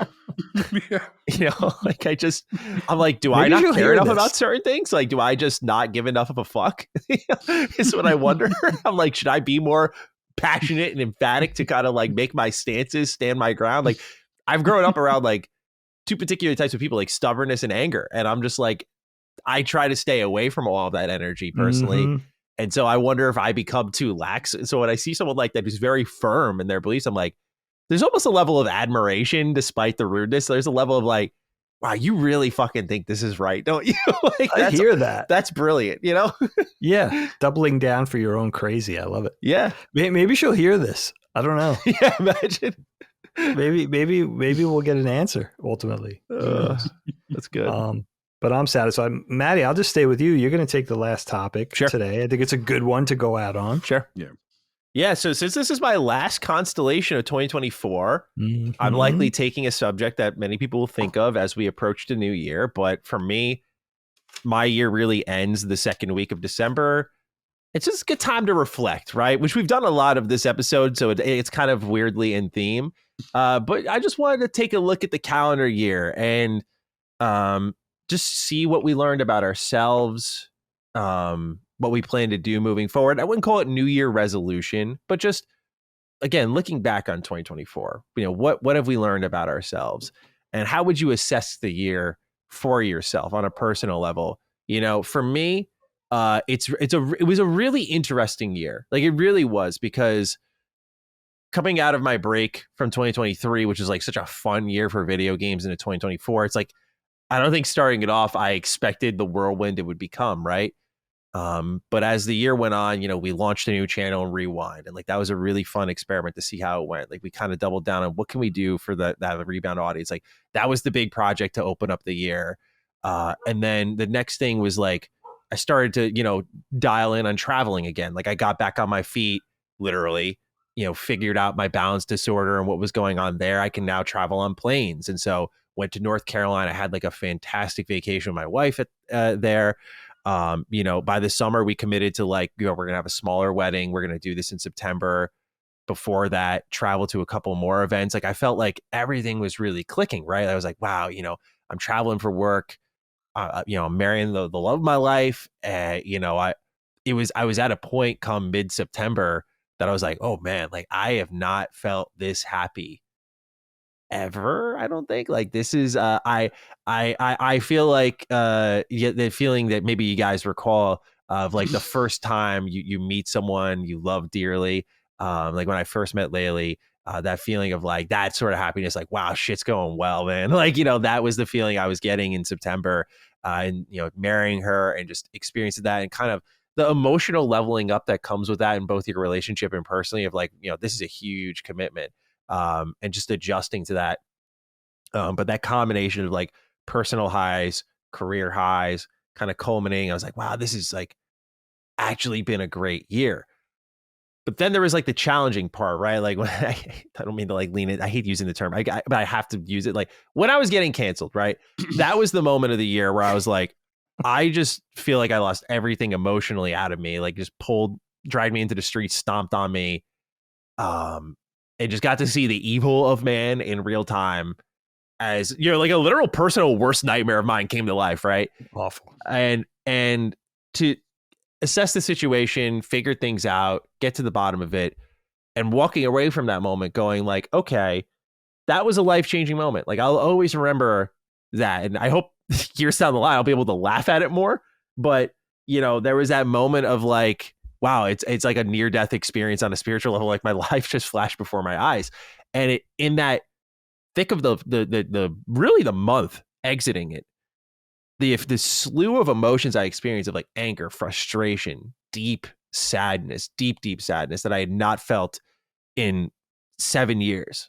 Like that tore me back down to earth so hard that I forgot I was having one of the best years of my life. And it kind of made me reflect on, okay, you're letting this one event like you have to honor it. Like this was a seismic event in your life. This was huge. It's massive. You cannot downplay it. But this event should not determine who you are, how you exit your year, etc. So I kept talking and talking and talking. I talked to my friends. I talked to anyone I work with. I talked to my family. Like I just talked it out as often as I could, just, because it was such a big hurdle to get over. And I think on the other side of it was sort of trying to take the positives out of it, not as a coping mechanism really, but like, okay, legitimately, I think some good things did come out of this. Number one is you get out of it clean, which is a blessing unto itself. Like that is just number one. Like, yeah, there's going to be some people who aren't going to work with me. Frankly, I think some of them are fucking spineless, but they've chosen not to do that. That's their right. That's their decision. And as I said in my statement, like I accept that. That's okay. But I learned that there are some people who are fake in my life that I wasn't aware of. Right. And YouTubers I worked with that were fake as fuck that I wasn't aware of. And I was like, all right, I've always been someone who despises lying, and only like whether it's a hard truth or a nasty truth, I just like the truth. Like that's who I am, unfortunately, I guess. And so I kind of lived in that, man. I was like literally living in the truth. I was like, oh, I know who you are now. Okay. Don't need you in my life anymore then. There you go. And kind of took it as an opportunity to just clean house a little bit, right? And keep the people around me who I valued most and keep them closer now. It's like, yeah, because a lot of people went to bat for me during that day. And even some people who I did not expect, who I wrote messages to, and I was like, hey, thank you so much. Like, I did not know you would do something like that for me. And just know I will always be in your corner for that because you helped me on my darkest day. And, that was, friendships were born from that day too, which was cool. I got closer with a lot of people through it, I got closer with a lot of people through it. And so it's easy to look at, for me in my year, that particular moment when that happened and go like, man, this year sucked. And that started to become my instinct reaction. Like, what a fucking year. Cause I just so quickly emotionally tapped out. Like I used all the strength of my body to just get through it.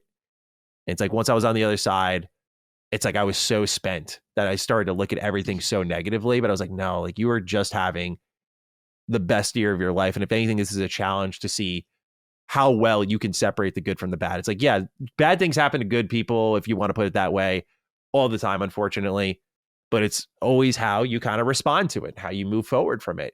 And that was like the biggest thing I'm still really working on with my reflections is like, I still think about it and just sometimes get really angry. I was like, it was the fucking perfect silver bullet, bro.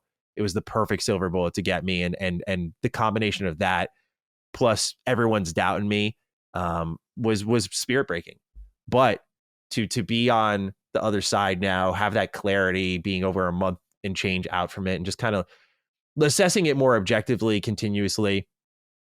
It's like, okay, I feel good now for once and I'm ready to move forward and I'm going to reclaim that happiness. Like that's my determination is like, I have not like, I'm back in my more content state, but it's like, I'm not giving up on that dream of like getting back to the happy state that I was in. Right. Not like toxic positivity, but a level of elation, energy, even starting my day. Like I was just excited to be there. And I'm still feel that like right here when we're on camera, I'm like, yeah, it's like, I'm pumped to be here. Like I'm excited to be here. But it's going to take a little bit to get back to that point. And I think I need to talk to a professional when it's all said and done. Like I really do, which is something that I had that kind of moment of reflection a little bit afterwards where I was really struggling, having similar thoughts to that time when I first started going to therapy. I was like, I actually think I need to talk to someone. In that moment of like acknowledging that and being open about it, I didn't realize, because I'd always been so pro mental health, but getting back into that acceptance phase of like, I do need to talk to someone was tough. But kind of acknowledging that and knowing that like, okay, when the funds come in and I'm feeling a little more comfortable, I don't want to neglect my mental health, but that I can go in and kind of just talk with someone about it. That's going to be a big part of the healing process, and just not rushing it all. I apologize to the audience because I know I've talked about it a decent amount, and I've mentioned already, I'm not going to make it my personality. I don't want to be remembered as the guy who got fucking canceled and then managed to outlast it. It's like, I want you to know me for the things I create, not the fucking social situation I got tossed into. So I only talk about it a lot because it's been very healing for me to just continue to navigate that more and more and to kind of normalize it, right? Like, I'm big on exposure therapy, if you will, of like, this is a thing that happened, and when it's normal is when you move past it. And that's helped me a lot too. But because there was like a level of like, my friends put the term out there, and I think it's kind of true. Like, I wouldn't self-diagnose, but like a level of like minor PTSD, and like when I would get like a message from someone, my heart would drop if it was unexpected, because I'd be like something, because like that's what happened when everything started going off. I just got a bunch of messages from people like, why the fuck is everyone messaging me all of a sudden? Man. I'm like, oh shit, like what the fuck is going on?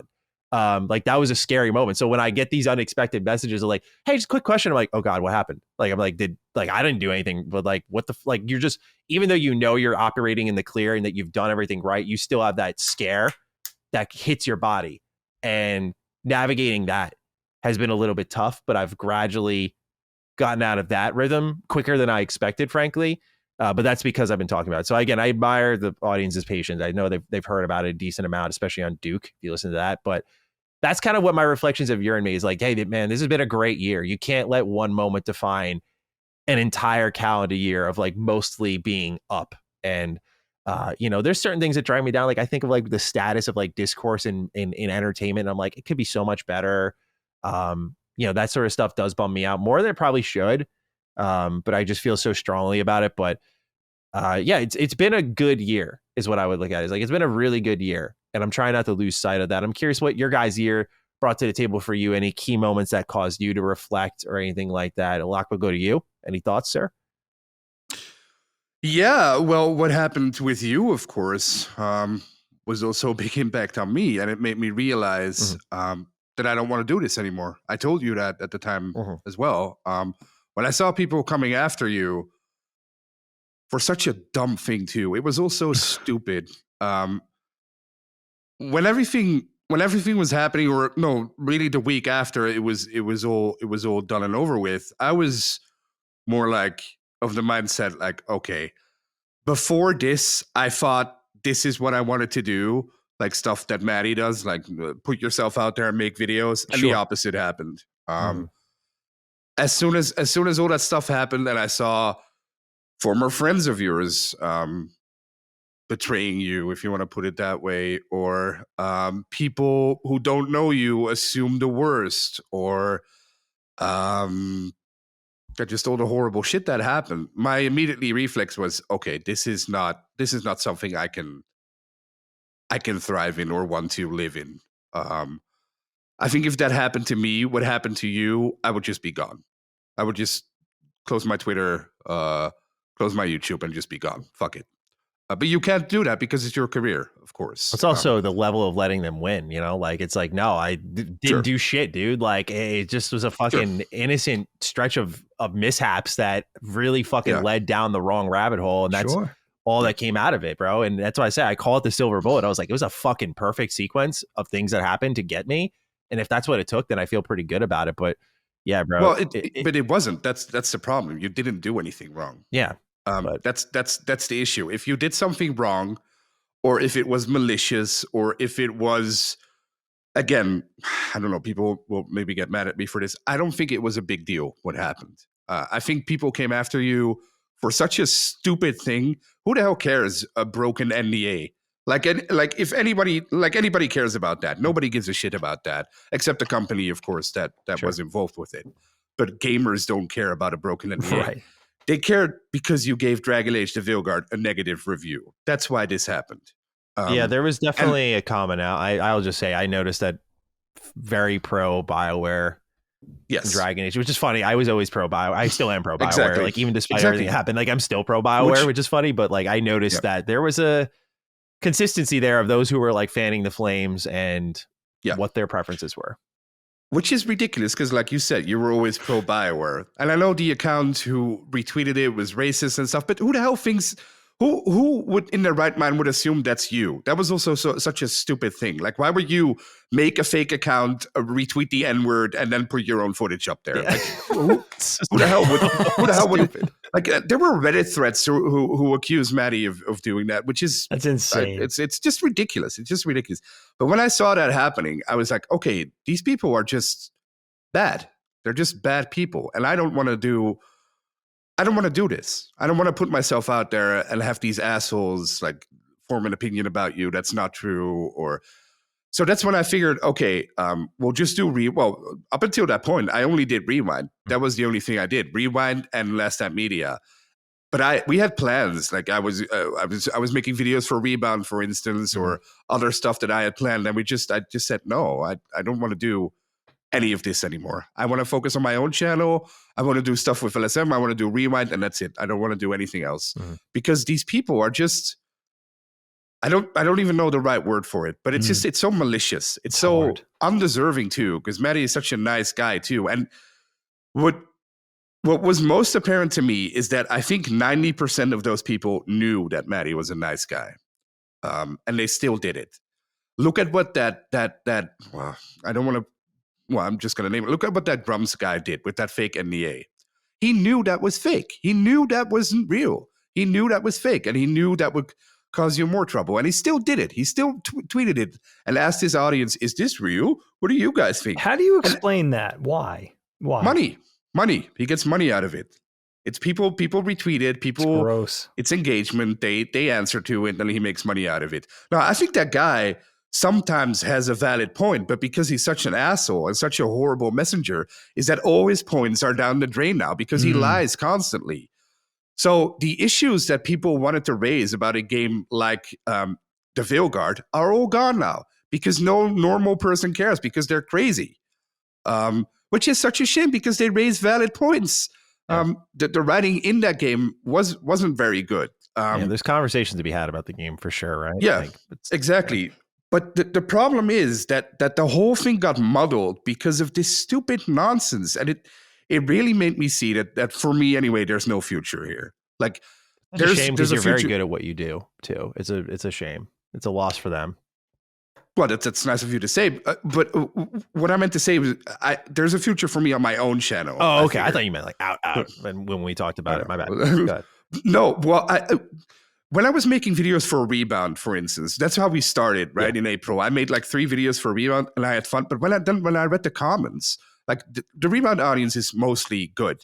But then when I read comments of like people being assholes, I was like, why am I doing this? I told you that too at the time. Like, why am I putting myself out there? Like it's just assholes. Like there's no positive thing. And that's when I learned like, okay, in this YouTube business, you can't do this together. Like I can't come after Matt, or I can't ride on Matty's back, or I can't be on LSM and then expect that'll help me. No, sure. I have to do it myself. So that's why I started my own channel. I figured like, okay, I have to do this and nothing else. That's the only way this is going to work, because people will never accept you, I think, if you work for other people. And also, a lot of people are just evil online, which I realized after what happened to Matty. It's just, this year wasn't a good year for me in that regard.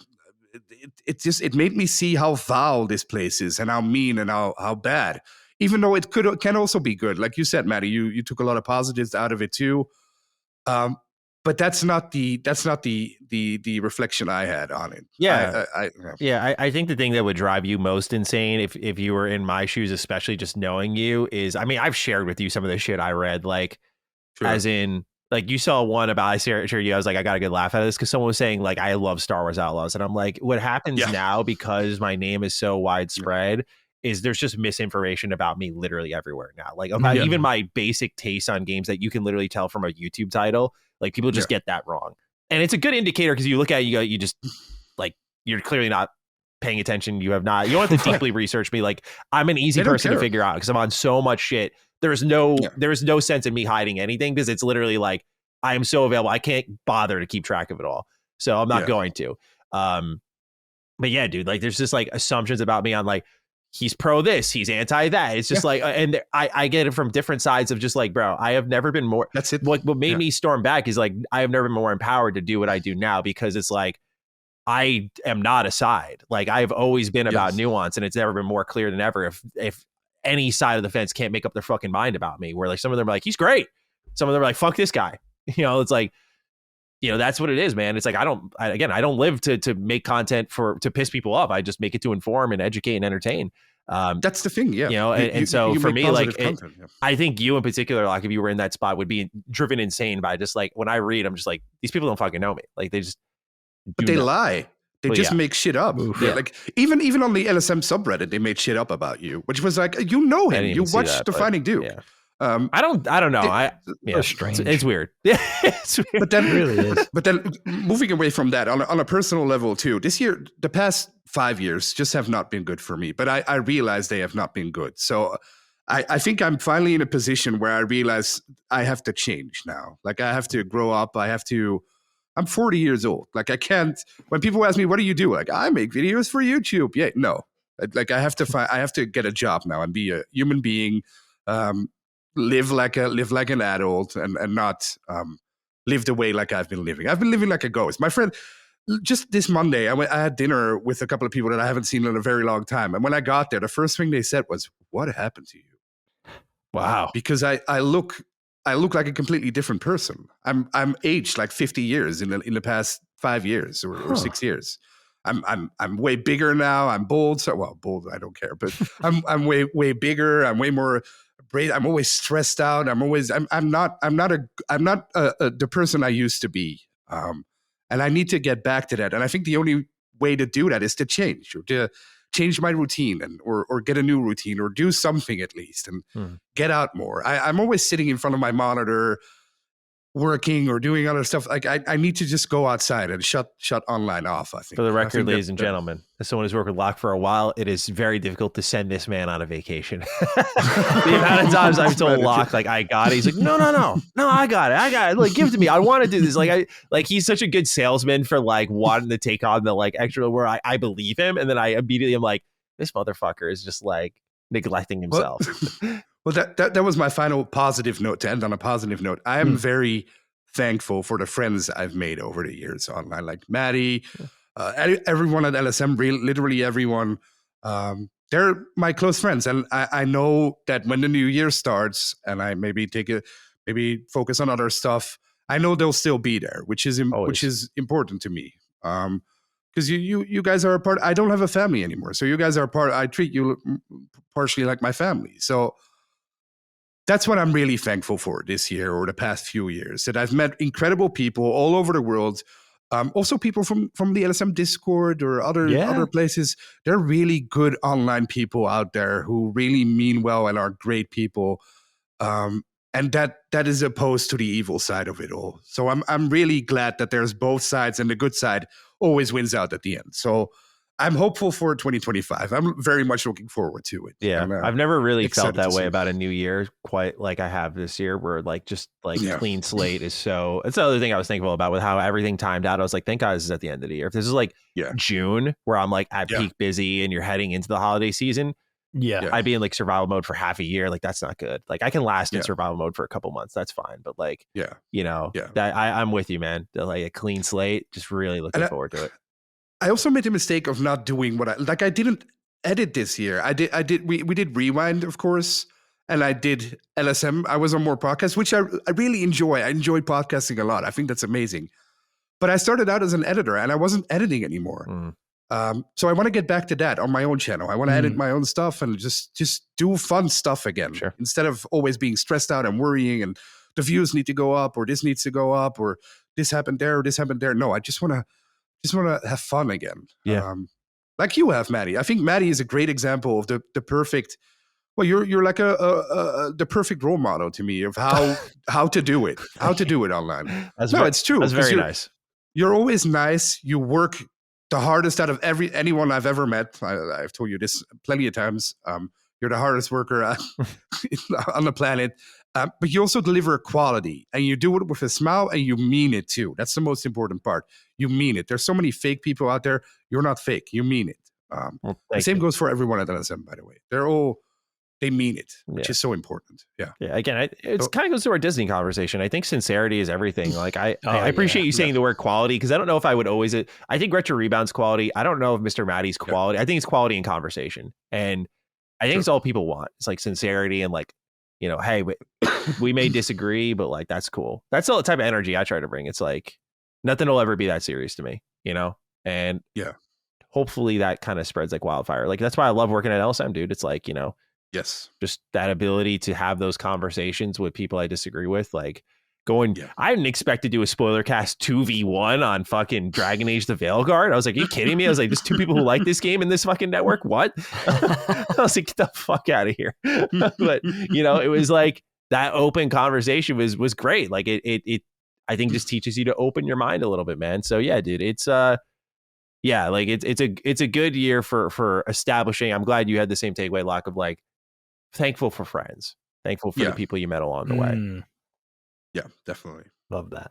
I love that. I mean, for Matty, I'll say this. I think it must be, hearing your story is interesting. I mean, we were just talking about somebody else before we started the conversation, Locke and I, of somebody that we know is going through this sort of thing at the moment. And it's a whole different dynamic. But I'm always late to the game because I'm not really big on social media. Mm-hmm. But I will say to Matty that it must be an amazing sense of satisfaction having survived through a trial like that.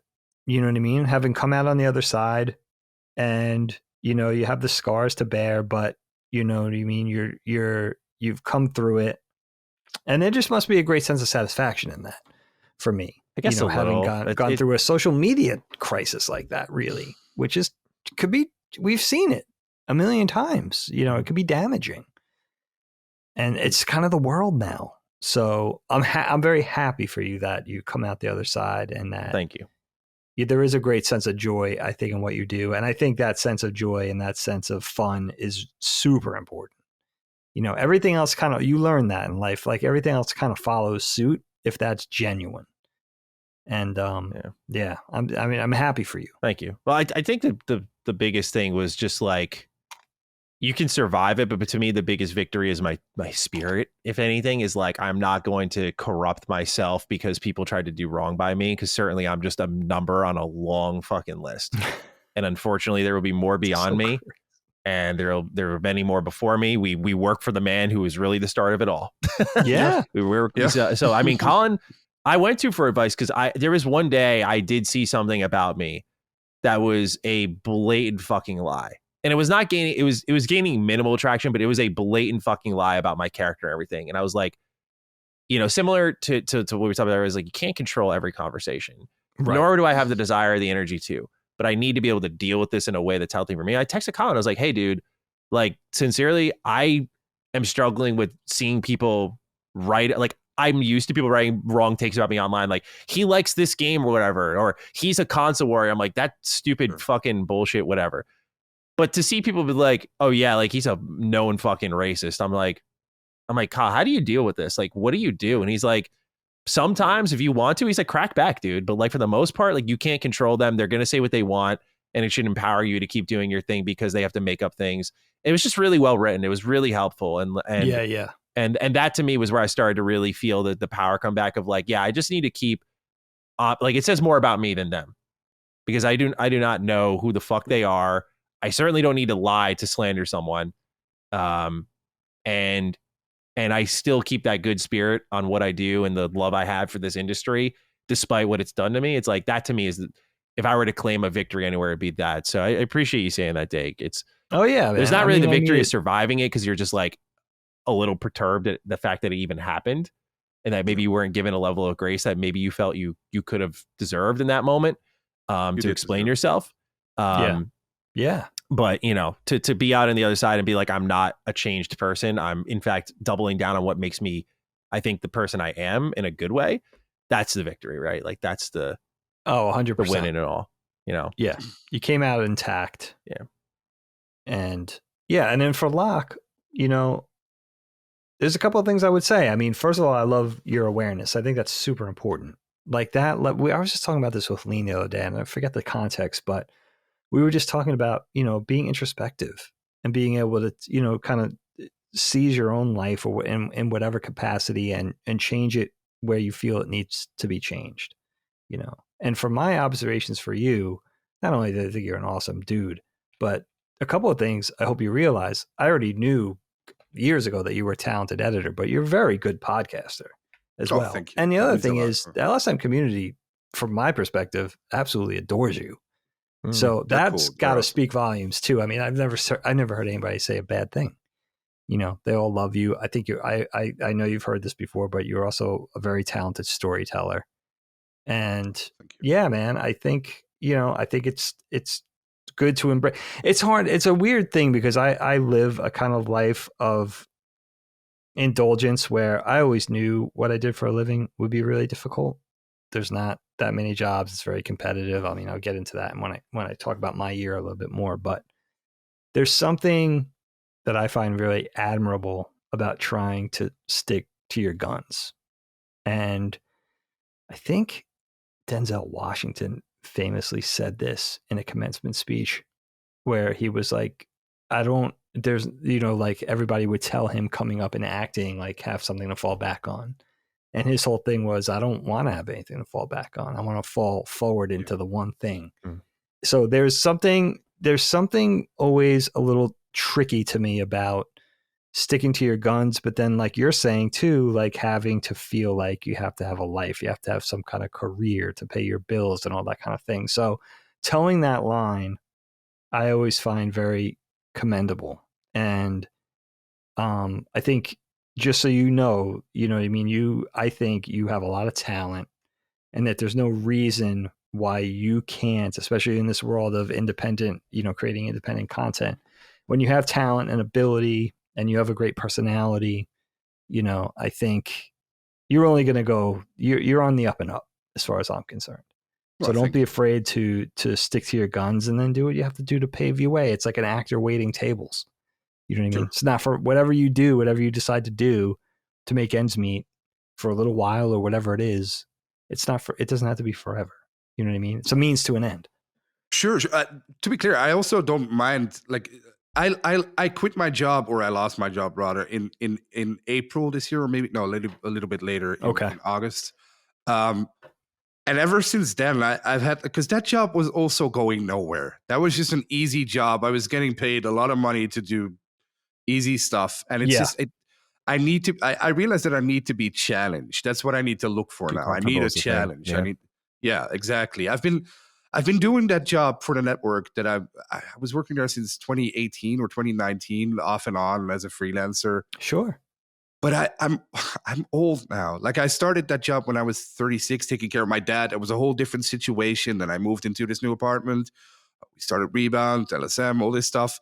But now I really need to focus before it's too late. Like, I don't want to become like the sad 50-year-old man who has nothing and just works all day. I think it's so smart. Yeah, you don't want to become stagnant. And listen, being my age, I'm no stranger to the sands through the hourglass, man. It's always visions of the clock ticking. Yeah. And I get that in my own way. I mean, 2024 for me has been a good year.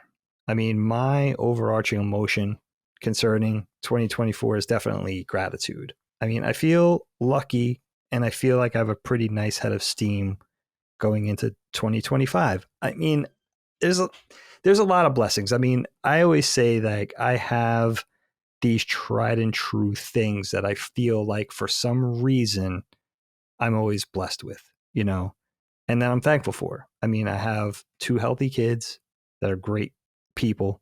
I have a great home. I have a very supportive wife. We've been married for 23 years. Listen, I don't mean to be comical. I have a hot wife. It helps. It definitely helps. It helps. I mean, my wife's like almost as, a couple of years younger than me. She looks like she's in her mid-30s. I mean, that's not nothing. Yeah. You know what I mean? I'm thankful for that. Yeah, keeps you going, bro. You know what I'm saying? I mean, listen, I'm counting all the blessings right now. I mean, for me, because I have all those things, and I always have, and friendships and family, wonderful family, and amazing friends. My biggest cross to bear in my life has been my career, which, I guess I could tell you from day one, that's just the way it was going to be. It's the nature of being an animator. The nature of the industry is cyclical. It could be very nomadic. It's very feast or famine. It's very competitive. When it's bad, it's bad. I'll put it to you this way. I've been in we're in a big downturn in the entertainment industry, but largely in the animation industry, really trying to figure itself out for a lot of reasons. It's been that way for a few years now. And I've been in I've over 26, 27 year career. I've found myself in 3 of these sort of downturn eras. I've been through 3 times. I've been through this, but this is the first time that I've stayed gainfully employed through all of it. And I could see it, I know a lot of people, and the animation industry, I hate to put it this way, but it's very incestuous. Like, if I don't know you, I probably know your best friend.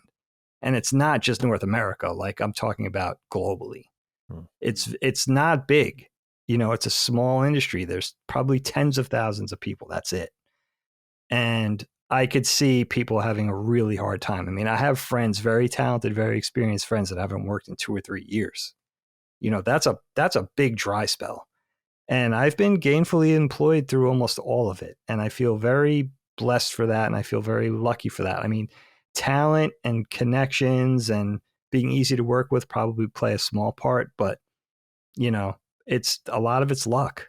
And I've been super lucky through this because honestly, 85 to 90% of animators and visual effects artists aren't working. There's just no work. Damn. So, and why, a lot of the companies, the big companies, why is the downturn occurring? As in, oh man, is it just it's budget, so or is it Matty. like lack of projects? Like I'm not educated, so I'm just kind of yeah. I mean, it's a great question. It's hard to explain. This is why I want to do an animation podcast too, to get into a little bit more of this, because it's so interesting to me. But I think it's with animation specifically, it's multifaceted.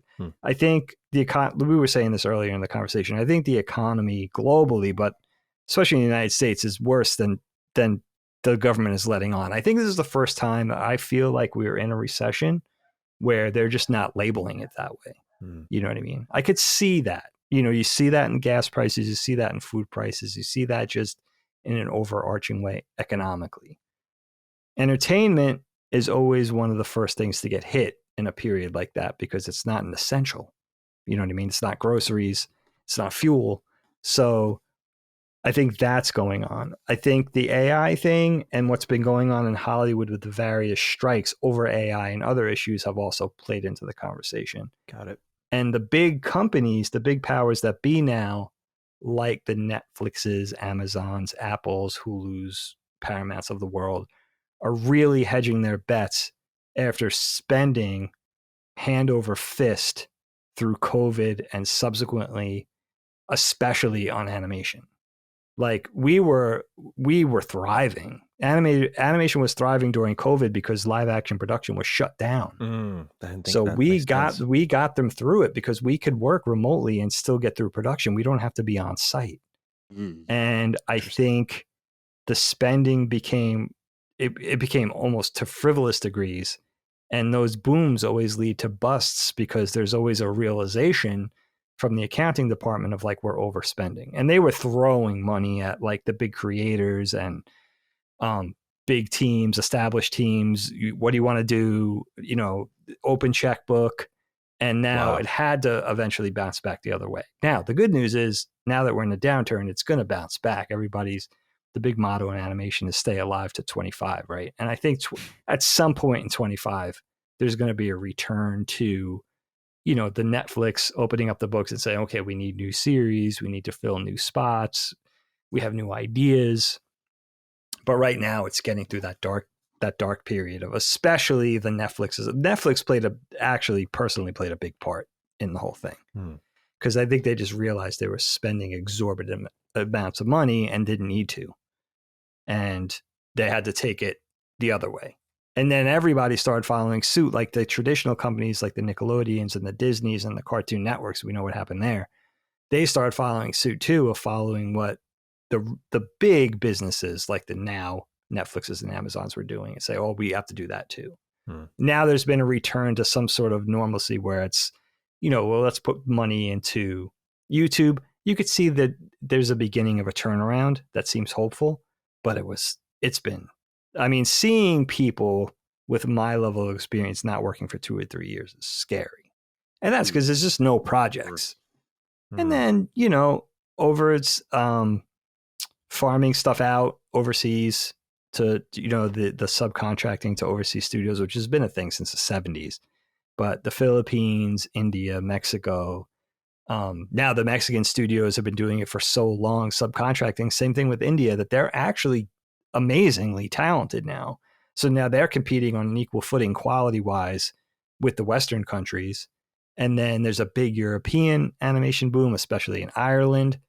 They're taking a lot of the work like Canada would, infamously do in the 80s and 90s.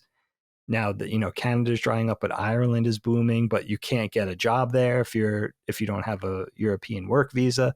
So it's hard, especially for especially as we figure things out in North America. Hopefully the Apples and the Netflixes and the Western companies, return to some sort of base of doing some semblance of things in-house. It'll never fully be, made in America. And it's unrealistic to think that way. Because you could do production much cheaper when you whack it up between the countries and farming things out and stuff like that. But hopefully, there's some return to an industry in the States that, people can support their families again. Yeah. But yeah, it's been rough. The first time I went through a downturn, I broke it in 98, right after I graduated from art school, was the .com crash of like 2000, 2001, where we had a lot of work because now internet animation was a huge thing. And then that dried up. And then the economic crisis of 2008, 2009 was the second time that things got tough, and the companies kind of clam up and the checkbooks close for a while until they know it's okay to come back out again. And that's exactly what's going on now, only it's lasting longer because I think there's more factors. And this time when there's a return, there's going to be a return to some AI. I don't think it's going to be returned to the salad days where it was maybe in the mid 2000 teens. You know what I mean? Because now AI is going to play a part. It already is. Yeah. So I think there's that. But, so for me, it seems like it's terrible to say it this way, but my year goes as my career goes because, thank God everything else in my life is pretty even keeled, but it's been good and I've been lucky and awesome. Yeah, it's nice. The only thing is it's hard. It demonstrates that I'm kind of directly tied to my life going as my career goes. And that sucks. But I can relate. I could be taking a page out of your guys' books and trying to go independent. And I just don't, what I mean? I have that risk averse.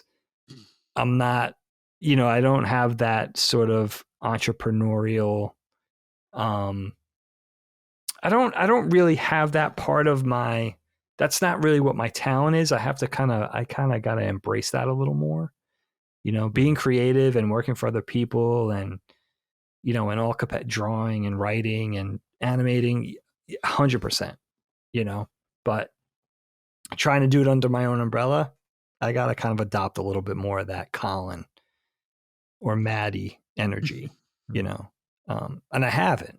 And I think that's part of my problem. So, but yeah, but I mean, talk about It's a Wonderful Life, right? Like putting things in perspective and just feeling like really counting your blessings. It's been a lot easier than I had any right to think it would be this year, judging by what a lot of people I know are going through. It's super hard, man. And my heart goes out to animators and visual effects people. Anybody who makes actors and actresses, I can only imagine, what working in the entertainment industry. I mean, that's even worse. Comic book artists, forget about it. You know what I mean? Like, it's you got to be down for really loving something enough to be able to put up with this kind of stuff. For me, I always jokingly say it's the only thing I know how to do. which is true, but also it's really the only thing I want to do. You know what I mean? It's the only thing I want to do. You sound like, I just feel like I'm hearing my inner thoughts. Like, not to bring it back to that when I was getting canceled, you had that moment of like, well, what if I can't do this anymore? It's like, what do I do? It's like, I feel like I was in a sense born to do this because it's like the one thing I think I'm good at. Yeah. It's like, and I have no desire to do, like, I've had opportunities where like companies wanted to hire me into like actual positions within their studios and stuff. And I'm like, no, like I just don't have that itch, that desire. I know it's a privilege to say that, but that's awesome though. You know, but to recognize that in yourself and also leave the money on the table, that means a lot. Tough, that's a really authentic. That's a quiet thing. That's baller for me. Well, a lot of YouTubers, I don't want to put myself on a pedestal. Like a lot of YouTubers leave more money on the table than I think anyone ever considers. Like that's incredible to me. Like there's awesome. There's sponsorship offers that like I'll get where I'm like, yeah, like this is a crazy bag, but like your game looks like shit, dude. Like like what do you want me to do? Like lie? You know, like I'm not that desperate. Like there's a level to this whole thing, right? Where you like you're going too far. You know, you're holding on to your integrity. There's just been deals I've turned down simply because I'm just like, yeah, I kind of need the money, but I don't have the mental capacity for this right now to like produce the whole thing. I give that so much credit, man. Yeah, and I know I'm not alone on that. There's so many YouTubers I talk to who are just like, yeah, I had to like turn down this great deal. It's like we get thrown a lot of money our way at times. You know, it goes in waves. It goes in waves for sure. Like the time of year, it's holidays. Like everyone's trying to sell something, but then you know. Like I was talking about with Jimmy, and he like texted me. He's like, yeah, I just finished like banging out like 6 ads. I was like, I just did the same thing. He's like, why do they come in chunks? Like, it's like, just spread it out. Right. You know, but yeah, man. I don't even know where I was going with that. Please continue, Dig.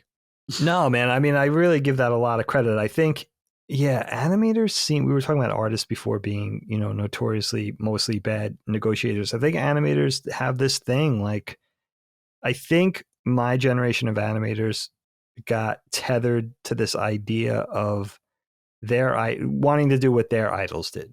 You know what I mean? The old Disney artists and, you know, through the decades, or the John Kays and the Spumcos, like, we're going to go work for a studio. We're going to go work for Nickelodeon or Cartoon Network or DreamWorks or Pixar or whatever and make films or television. And that became our dream. And that, you know, once we were affiliated with that project, you know, or that place, or got into those hallowed halls, that was, you made it. You know, that's what you grew up admiring. Or working at, for me, it was, you know, I grew up in the 70s, you know, as a little kid, like working at Sesame Street was a dream come true. You know, that's what I grew up on, those cartoons on Sesame Street. You know, being there for 8 years, that was the thing. We never really embraced doing it under our own banner. It wasn't really until the millennials and younger came along where that became the dream. So I think the Gen X animators, it's a little harder for us to embrace that entrepreneurial spirit, because we didn't grow up thinking that was, you know, that was the payoff. The payoff was going to work for Pixar, going to work for Disney.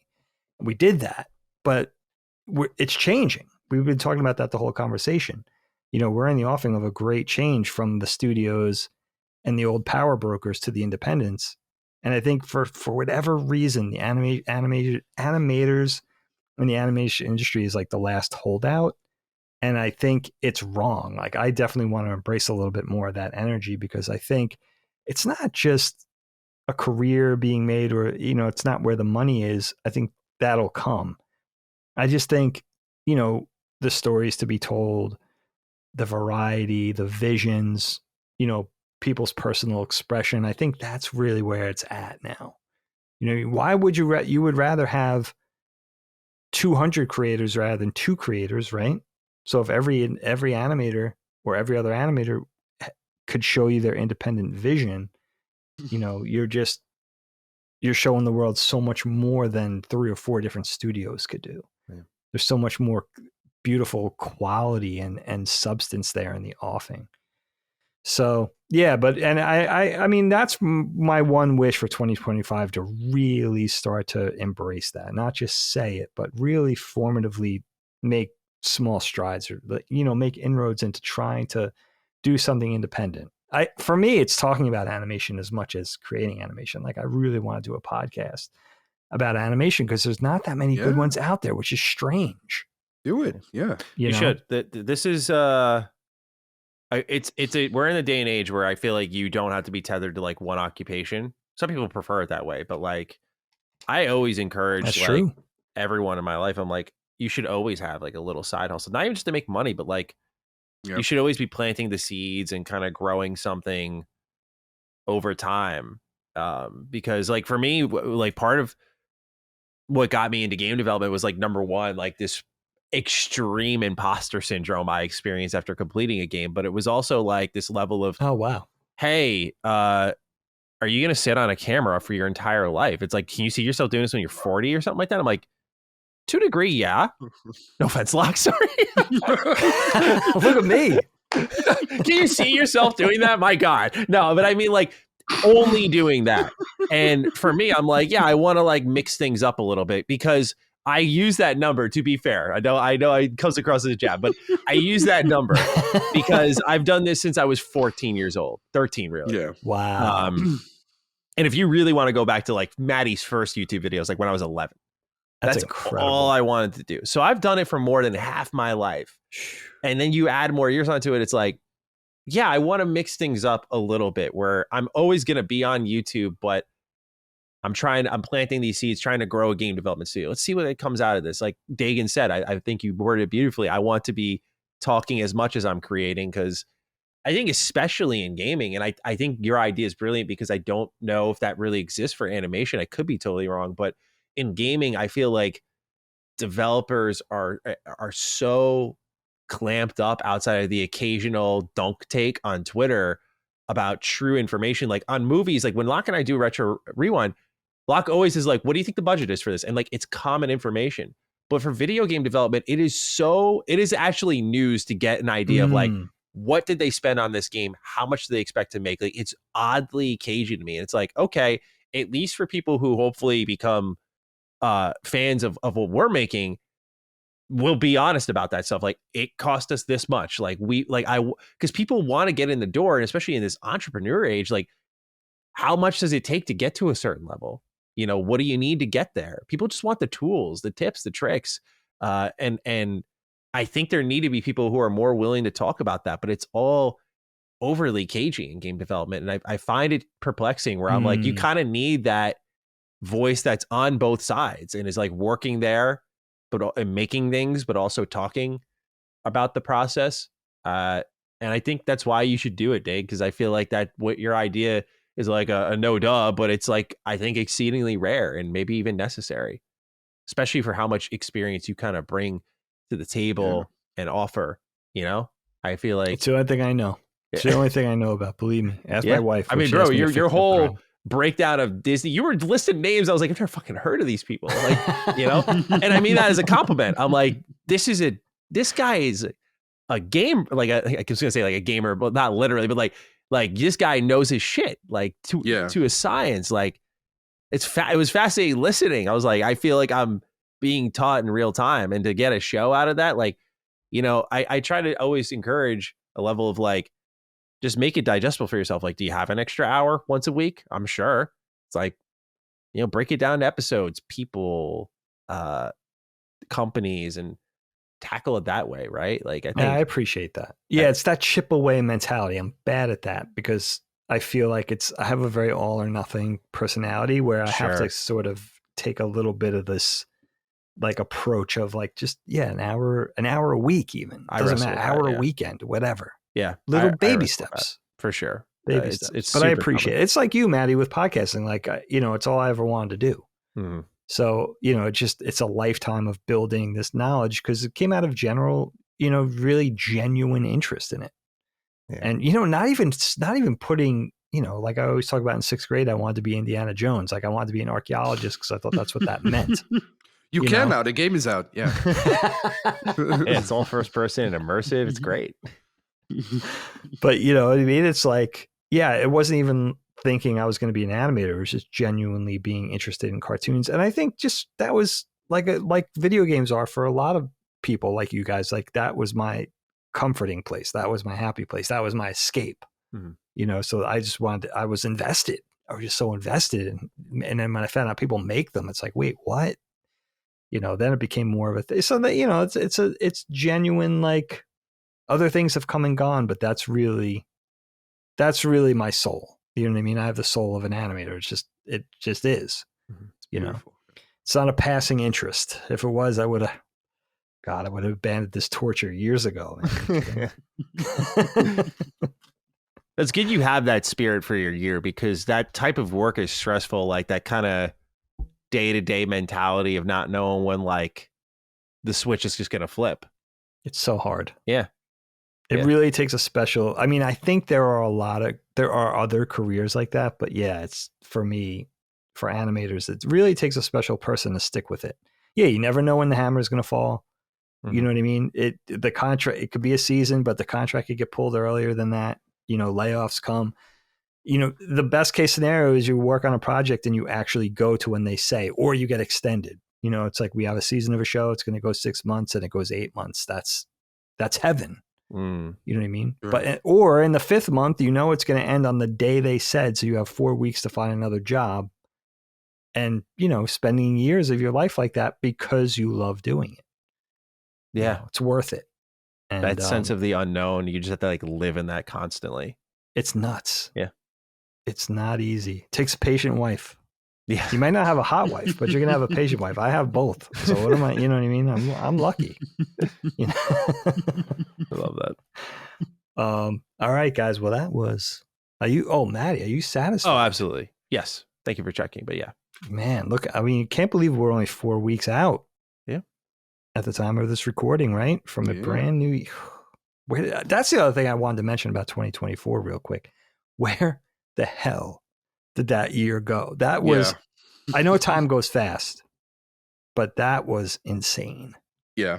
Is there a study done on like, I feel like this year went both slow and fast. I feel like I said this last year too, but last year so much exciting things were happening, and this year so much exciting things are happening. I don't know if I just like delete these days and just not realize it in real time, but like you know what I encourage people to do is like your iPhone, for example, has like stats that'll tell you like how much your screen time is, and you can look. The scary reality is looking at what you spend on your phone weekly.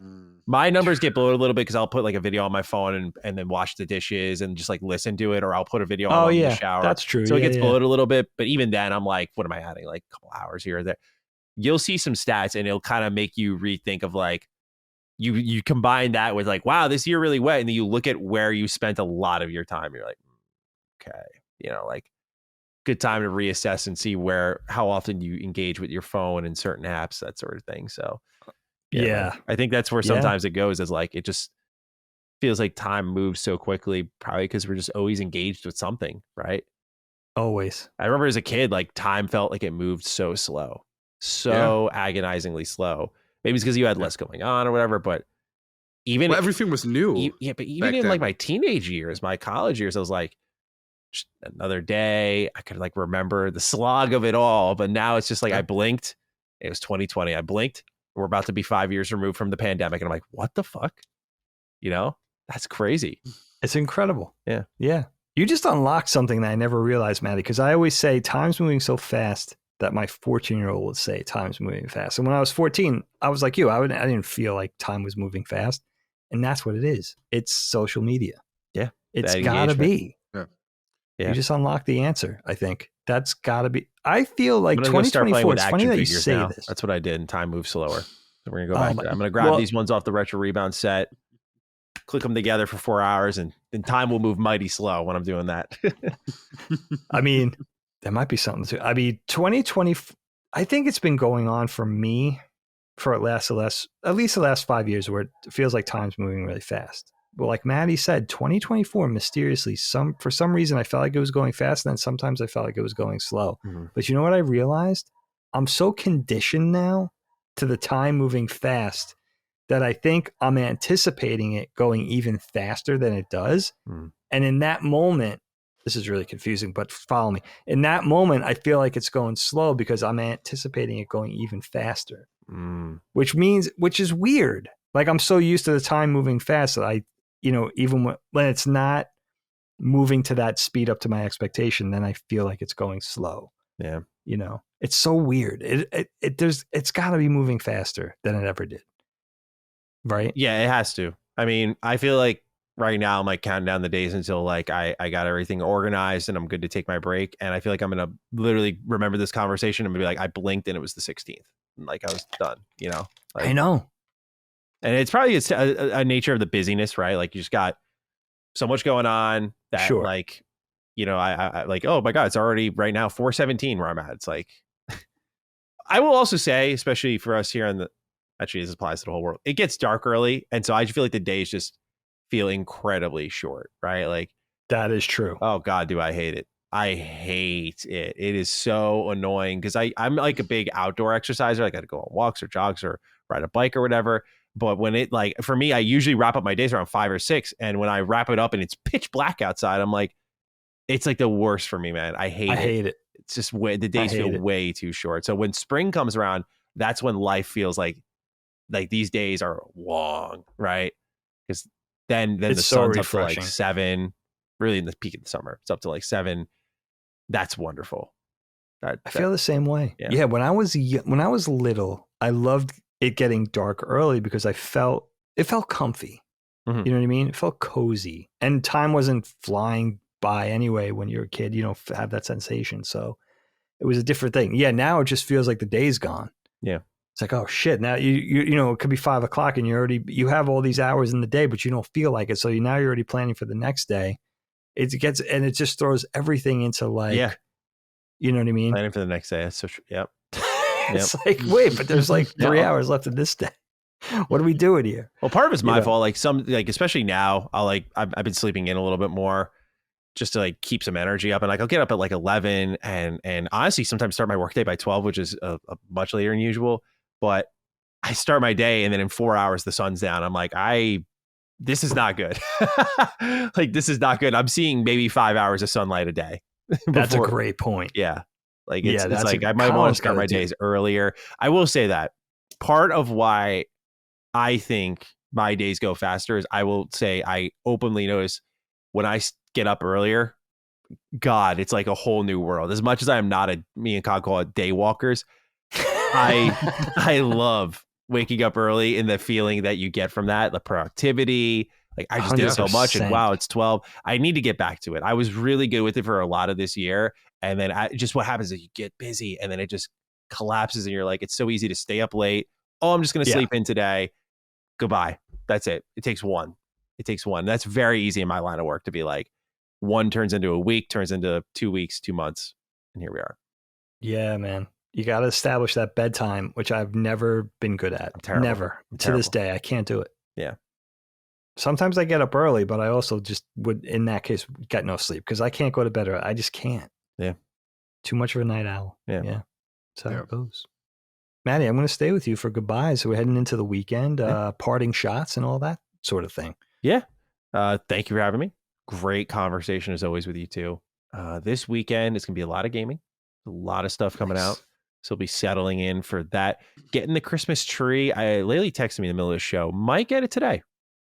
Might just like literally shut the computer down right after this. Like the sun is still up just slightly enough where probably got a good 30 minutes left before it's tough to see those trees. So might just sprint. So you're going for the live tree? Yeah. Oh, dude, always. Yeah. That's a state law in Connecticut, right? Nice. You can't have a fake tree in Connecticut, right? Okay. Really? In a sense, it feels that way. But like, we have fake ones downstairs just to kind of like light up the room, create like a little atmosphere. But then in our upstairs area is where we have like the real one where we put all the presents underneath and stuff. So yeah, the real trees, I love it. I miss it. We haven't done it in like 5 years. I never cared about having it, watering it. I love the smell. Yeah. I really miss it. And I loved picking it out with the kids, but now everybody's over it. We just got the fake tree. Oh man. But I will say I miss it. I miss the real tree. Live tree. Yeah. Real tree is where it's at. Anyway. Goodbye. Thank you for having me. Oh man, it's a pleasure. Always a pleasure. Don't have you on the show enough, actually. I know. Locke, what do you got for me, my friend? We're heading into the weekend. What's going on over there in Belgium? As I understand it, there's no plans for a European Last Stand thing next year. No, which is I wanted to talk to you. I wanted to commiserate with you about that. Yeah, right? I was planning stuff for you to take you to the factory, to the Stella R12 factory, but we'll do it in 2026. 26. Let's do it. maybe, hopefully, yeah, that would be amazing. But the rest of the week, well, it's already 20 past 10 now, so I'm going to play Marvel Rivals and pretend I'm doing something useful with my life. And, that's useful. That game's amazing. I really enjoyed it. It's pretty good. It's pretty good. I mean, I love OG Overwatch, and it reminds me so much. I mean, it copied the maps so fucking blatantly, bro. So it's even the art style and the way stuff moves and the heroes' powers, and it's Overwatch. It's a little shameless, yeah. It's cool. They did a great job. Yeah. So I'm going to do that, and then tomorrow I'll have dinner with my brother for the first time in a year. I think we have like our annual December. We do like the whole tour. The family, my brothers and sisters come by once a year, and then we'll see what next week brings. It's always a new adventure. Excellent. But I'm very, very thankful to be here. It was very fun. I love having you. Always love having you on the show. It's a pleasure to talk to both of you. Now you just got to indulge us in a bit of house cleaning, my friends. You know how it goes. Patreon.com/LastStandMedia for early ad-free access as always. Don't forget, $1,000 and above Patreon tier goes straight in my pocket. I think that was the arrangement, right? 1,000 above. I think that's what it goes. Yeah, that goes straight to me. You don't even have to go through Patreon. Just send the check to me. DM me. I give you the address. LastStandMedia.store has the merch. As always, I'm not sure what's going on in the merch store these days, but it changes from time to time, so it's worth exploring. Yes, right. It's like Pokemon. You got to get them all. Yeah. Right. I don't think I have any of the new shirts. I gotta get on some of those. Mike will hook you up. Summon Sign shirt I don't have. Right.